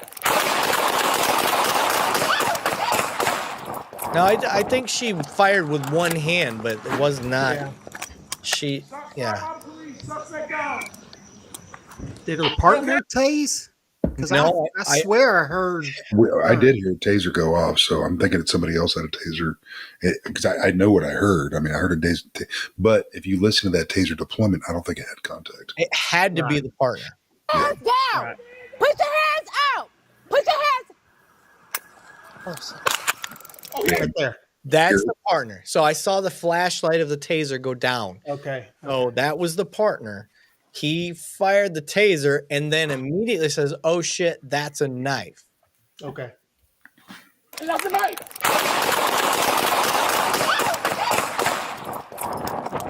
And then it looked like the bad guy started to run towards her. Yeah, it's hard to tell because she tucked ass and ran out of there, which I'm not against. It just depends on what your plan is. I have personally ran from a knife to get into a better tactical position, like to avoid shooting somebody. Yeah. And you're out on a desolate road at night, like you've got that ability. There's nobody else in danger but you. So I'm gonna keep. Well, and she's already gone through the OODA loop stage. Like the gun didn't go off. Like who knows what she's thinking. Yeah, let's keep going here.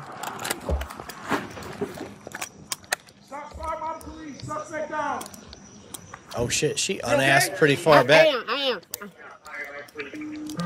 am. I'm okay. Partner asked if she's okay. All right. Okay, so we're gonna get to see his view. That's awesome. Stand by. Put your hands up. So look at his view. He's got to deal with the flash of these lights. Now, guys, at night, bright lights fuck your night vision. They screw it up big time. If you want to ever test yourself, go put your high beams on because that's how bright these things are. Go put your high beams just for a second. And try to look at something else. Shut up, Benny. Big tired bear, red bear ass. Oh, yeah, that's a knife. Damn, that was a fast transition. Very fast transition. Good for him. I'm going to give him credit. He tried to tase, and then in that saying tase him, because he tried as well, he switches over to his pistol. Oh! She was right. He was right on her ass. Shots fired by the police. He just saved her life. You okay? Let's give some credit out. Who's putting this video out? HQ suspects down. Rescue 1068. Police activity. So they do a lot of these, and for ones that actually put out when they have it available or they can get it, more than that one look, right? Yeah. Because we were all saying maybe she kind of she turned, she retreated. There's nothing wrong with that. She's going back to get cover, maybe reassess. But this camera of the sergeant coming up shows exactly how close that gentleman was chasing her down. Yeah. And she did what she had to. Like if she would have stood there, she was fucked. But she didn't back up. She turned and ran. I'm all for that. I'm going to go back because he just saved her life. That was amazing. Stand by. Especially for having a malfunction. Tase him. It's a bad time to find out you have a malfunction. Oh, he has a knife. Oh my God, he was close. Look it. There's the knife. He's got two knives. Is that or a beer bottle? Something. It looked like knives. Sam. They do look like knives. Holy shit. That is, and she's turning right now. She's like, oh shit, I'm effed. So he 100% saved her bacon right there. Pun intended. Pigs. That was great. So in this, yeah, I'm all for this. Shoot him, do what you got to do. Secure the scene after that. But this was wonderful. She had catastrophic malfunction happen to her at the wrong time. Mm-hmm. I'm hoping we can do some training after that and figure out what caused that. So a debrief. I don't mean training, but have a debrief after situations like this. That was insane. As Stinson said, I wonder what Dominic Izzo would say. If you guys don't know who Dominic Izzo is, he's a retired Chicago area cop, and the man is he's not afraid to say what's on his mind. I've had him on the podcast a few times. Great guy.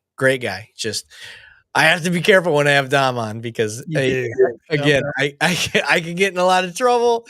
I try not. I got to keep him under leash because he is a wild man. So listen to him, check him out, let him know that two cops went doing it. It's a perfect example of the 21-foot rule, but I think as we have come to see, the 21-foot rule is changed. It's no longer 35 to 45 feet. Yep. And if you're new to the 21-foot rule, air quotes, it is the time it takes from 21 foot away with a person charging with a knife for you to see it, recognize it as they run towards you, to get your gun out and get off one shot. That's what the 21-foot rule is. Realistically, 35 to 45 foot is how far it takes for them to close the distance for you to get off that one shot. It's an old study that was done. But and I don't know if you saw the comment probably 5 minutes right before you started this, that somebody said is, would you be willing to bring on so-and-so to do a video, something watch? So I want you to go down there and take a look at that. I'll just let you know now. I don't have a problem with it at all. I didn't see it. Where's it at? Just keep going down. I'm at the bottom. Whoever put that comment up there asking if we would have so-and-so watch on here with us, my answer is yes. I'm not familiar with their videos, but as long as they have a camera and a mic and a decent internet connection, absolutely bring them on here. But I'm going through the comments trying to find it. Is this the one you're talking about? Would you guys ever bring a guest speaker? Yes. Oh, absolutely. Yeah, for sure. If they're willing, for sure. Yeah. As a matter of fact, I plan on having Matt Thornton's friend, Tim. I think it's called Tim E. He had a pretty popular, he's just a regular old civilian that was trying to hold police accountable and pull that stuff out. But his TikTok got banned. He had a huge following and got banned. And so he kind of started putting his energy into Matt's page to get his people to follow Matt, since Matt already had a following going. And I think we're going to try to get Tim on here. But yeah, if you can get me hooked up, Harrison, with that guy, because I know who you're talking about. He's done a lot of good work. I would love to have him on. That would be great. I need networking. If you guys can get me hooked up with him and we can chit chat and make it happen, I would love to do that. I think that would be great to have a well-known auditor on. Absolutely. Yeah, I think that'd be fun, for sure. He said that dude has been pushing buttons for years. Yeah, but I kind of go back to where I originally started with the auditors. Is I think the auditors that have a genuine mission behind what they're doing, those are the ones that make a name for themselves and are known. And he's one of those, from what I know. I could be wrong. He could be out just to make money. I don't know. But from what I've seen, because of guys like him, great police training has occurred. And a lot of cops have been fixed because of the mistakes they made with the Long Island auditor guy. Matt can get Long Island audit. He's a good friend with Sean. Oh, very cool. Y'all hook that up, and we'll make it happen. Yeah, let us know, guys. Like, if you can, again, get us hooked up. Reach out to any of us, Matt, Alan, Banning, me, whatever. If you can get the conversation going, I'm down. But we've got a few more minutes left. I'm gonna leave it to y'all. I'm gonna go down through your questions here. Sean Paul Reyes. I don't know who that one is. Who is that, Aaron? I thought Aaron jumped off. He must have jumped back on. He has the calmest demeanor of any auditor today. That's great. And that's coming from Mr. Billfold. He's already earned my trust. I like Mr. Billfold. So if he's saying it, then he's got cred with me. Yep. Semper Fi Double Dog. Appreciate the comments tonight. Listen to that. Hey, just because y'all were too dumb to pass your ass fab. Easy. Sir, you didn't pass. Can you eat this box of crayons? We'll let you. Right, my God. Now you're a Marine. Everybody's like, "Did you go to college?" I was like, "Yeah, I've driven by." Is the long? Oh, okay. I see what they're saying. That's his name. Is Sean Paul Reyes. Okay, cool. I knew I heard the name before. I just didn't realize. I never put the two together. So, Patrick Truelove said, opinion on the Supreme Court's ruling that cops don't have a duty to protect. Go ahead, Banning. I'm trying to remember what ruling that's talking about. I don't. Basically saying, and I think this stemmed out of Florida when they had that active shooter going on, and the officer didn't move in, and they were trying to say that officer needs to be charged because he had an opportunity to stop it and he didn't. I think that's where it stemmed from. Listen, here's my opinion. If you want there to be a higher level of credibility again behind law enforcement, I think that ruling is bad. I don't want, forgive me for my words, I don't want a pussy next to me. I don't like, this job holds certain expectations from the public. They don't necessarily see every single Supreme Court ruling and all that shit. The last thing a person needs to know is that in their moment of need, that person that should have responded said, I don't technically have a duty.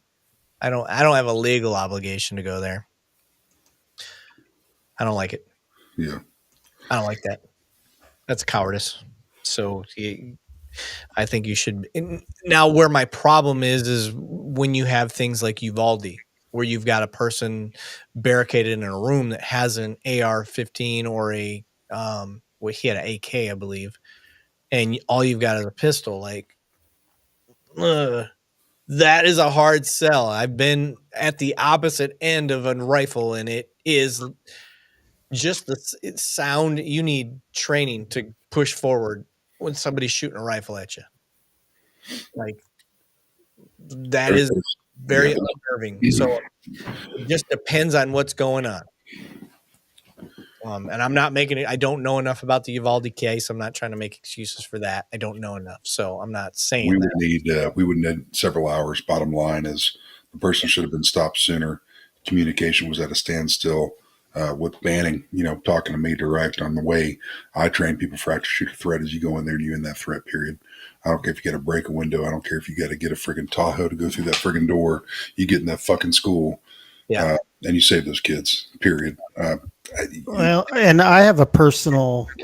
So I know people that were in that room or in that event, and it actually affected me while I was at school because of how schools are related. But there was a difference. Is this a active shooter or has it now became a hostage situation? A barricaded person. The argument there can go both ways. And so then it got bad publicity. And so at the end of the day, we all are going to, side for what we're trained on, and we would all probably done something different. But I also understand the breakdown of that whole incident. So. Yeah, I don't. So I won't get into that tonight, especially when I'm trying to end it. I'm sorry, I shouldn't have brought that up. But Don't get me wrong. We'll talk about it. We'll get it. We'll get it going. I'll see if I can't get somebody that was personally involved and try to get that going. Let me see. Rami said, you dodged my question. Listen, I'm not dodging any questions. I can't keep up with it. There's so many comments going on. I'm one man. What's your channel, Eric? 2 Cops, 1 Donut, all spelled out on YouTube. And then you can find us on social media as well. But I would recommend our Instagram account. That's our biggest one. That's 2 Cops _1 Donut, all spelled out. And then if you want to find us on our YouTube channel, it's at 2 Cops, 1 Donut, all spelled out. One of the earliest cases to discuss the public duty doctrine is South v. Maryland, 1856. In that case, Supreme Court held that the police officers did not have a duty to protect an individual from harm unless they had a special relationship with that individual. Oh, okay. I didn't know that. Look up FTS breakdown. What a fucking stream. Thank you, sir. I'm hoping that's a compliment. He said, "Okay, you missed it. I'm sorry. I'm sorry, Rami. I apologize. If you can type it again, real quick. I'm looking now. I'm looking for Rami's comment. You dodged my question, Rami. I'm going back through. I don't want to miss it, guys. Rami, if you could type it again, please do.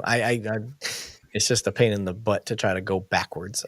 Sorry, I would have gone in the school against my supervisor's orders. Yeah, again, I don't want to dig into just know that I would have done whatever I could. That's all I can say. I don't know enough about it, guys. Yeah, first and foremost, thank you, everybody. We've been going 4 hours. I've drank a lot of whiskey. This was a full bottle when I started. So you guys really got me. Credence and Mike, he said, glad I found you guys tonight. Enjoyed. Thank you very much. Today is the first day that we've had the option of creating like some sort of membership thing on our YouTube. I'm learning it as I go to create certain content for our members and whatnot. So enjoy the journey with me as I learn how to do this with all of our people that are on here. So I'm learning as we go. And and just so everybody knows, we appreciate what some would consider, oh, those are people making bad comments that they don't like cops. That's what this is for. There's not something that we're going to be like, oh man, that's pro criminal. No, it's not. We want to hear from everybody because maybe our experience on what we tell them may let them understand a little bit more, maybe what's going on. And if there's a bad cop out there and we get the evidence on it, we look at it. I mean, we're not a judge or a jury. We can only give an opinion, but we're going to give you our opinion. And that's what it's worth. It's just Banning and Eric's opinion, period, of 2 Cops, 1 Donut. Yeah. Rami, per you, Eric, truth is lame. Not a good way to bridge the gap. Yeah, fair. I'm not always going to say the right thing. It is what it is. I'm doing the best I can. But Aaron Spiegel said, I don't agree with the way things are. So it's good what you're doing. I appreciate it. And kind of to what Banning said, we're not an echo chamber, which is what I've probably beat the dead horse on now all night. But I'm not going to stop you guys. I'm not going to stop our trolls. We want you guys to say what is on your mind. We will get to the comments the best we can. Again, I got Alan. Alan's learning with us. So and nobody on this channel, just FYI, is getting paid. We're doing this to bridge the gap on our off time. We feel that there's a lot of frustration across the United States, just like you do. So we're just trying to bring our experience here, answer as many questions as we can, and hopefully we've answered some. It may left, some wanting more. Come back next week. We're going to do it again next week. So we're here for you guys. Yeah, we're going to keep doing it weekly, putting out videos. I'm trying to get Banning, I'm trying to get Matt, I'm trying to get Daniel. I'm trying to get these guys to start making some reaction videos that we can put on our shorts and our reels. And then, Again, you guys are going to see me put out good videos about cops doing good work. You're going to see me put out bad videos, cops doing bad work, holding both sides accountable. That's kind of the idea. Everything that I have based Two Cops, One Donut around is education at the bare minimum. I want you guys to learn something, and I may be my perspective and the way that I try to educate, use that loosely. I could be wrong. I'm not saying I'm right. Let's have the discussion, but I at least want you to know where I'm coming from. You guys may educate us on something we don't know. Yes. That's the big thing here is we're not pro blah blah blue line blah. We're human beings. Yes. We put our pants on the same way you guys do every day, and you guys may educate on us on something that we're not aware of, and thank you for that. You guys keep us humble. There's a lot of comments that I've seen 4 or 5 times in the past 4 hours on here is, do you guys have a schedule? And bam, he just popped it up there. We're either on, we try to be on here, and I'm not trying to step on Erik, every Monday night, 9 p.m. Eastern Standard, which is 8 p.m. here in Texas. We had a default yesterday. I had an internet issue. Erik's got kids and an event's going on. People have stuff. So we came to Tuesday. Yeah, I had a kids event, so I still have dad issues, daddy duties, if you will. I had dad duties yesterday. Erik's got daddy issues. I'm gonna go dance on a pole.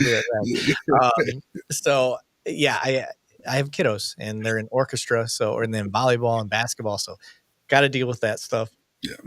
Excuse me. So I'm always going to put that over the podcast. Sorry, guys. Family first. I hope you guys are doing the same thing. Family first. But so it is usually Mondays at 9 p.m. Yep. But Eastern Standard Time. If you follow us on Instagram, that is where we will put out our for sure notice on the story, whatever they call it, whatever the kids call it these days, the story. You'll see, and it'll be a picture of all of the people that are going to be a part of that night. It's usually going to be me, Banning, Matt, and Daniel, and then we try to get a special guest. So, and I'm in my first 9-to-5 job. For those of you that don't know, I just retired 21 years in law enforcement, and I work for an amazing company right now. And I work 9 to 5, so I have every weekend off. My family has no clue what to do with me now, because I'm home on the weekends, and it's a huge accomplishment for Banning to actually be home with his family on the weekends and home at night.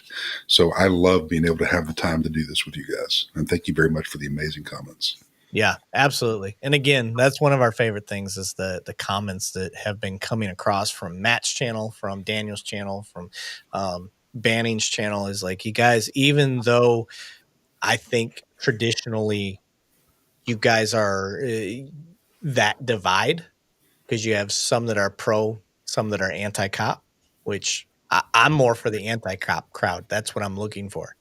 I need to win you all over. And not necessarily win you, but just at least have conversation.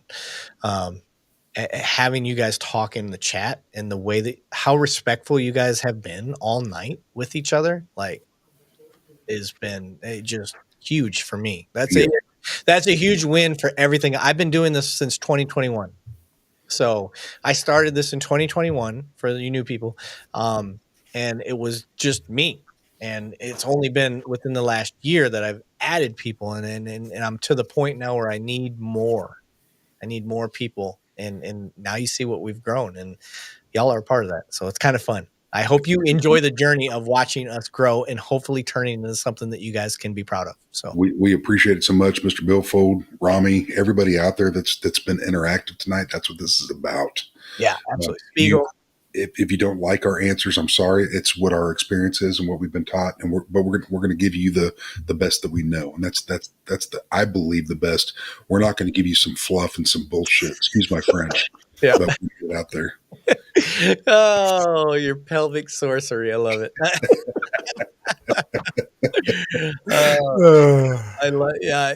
We got a lot from Constitutional Country Girl News last time, and she chimed in again a bunch tonight, and appreciate it. She said we are all supposed to be in this together, and god damn, if there was not another way to put it, that is the way. I agree. And Harrison Brock, I don't know if he's commented before, but he said, I'm not pro or anti-cop. I'm just pro-Constitution, bro. Hell yeah, brother. Or ma'am, we all are. That's what we're here for. And I did my duty for 21 years to excuse my French, fucking protect that freaking Constitution. That's all we got. It's up to us. There's nobody else coming. I agree. Brandon Sterling.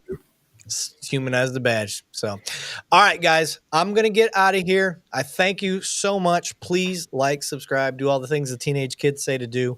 And then again, our sponsors, Ghost Patch, if you guys want to financially support us, we won't deny that, just to try to pay the bills for what this costs. Head over to Ghost Patch. Find the 2 Cops One Donut stuff. We have a PVC patch and a metal badge. It ain't cheap. Which, and the metal badge is not cheap. The PVC patch is. I'm talking about the cost of keeping the podcast. Oh, yeah. The cost of keeping the podcast up. Just so you know how much I believe in what I've been doing, guys. 4 years, I've spent about 50 to 60 grand on this. So, that's what's been going on. Anyway, appreciate you guys. Have a good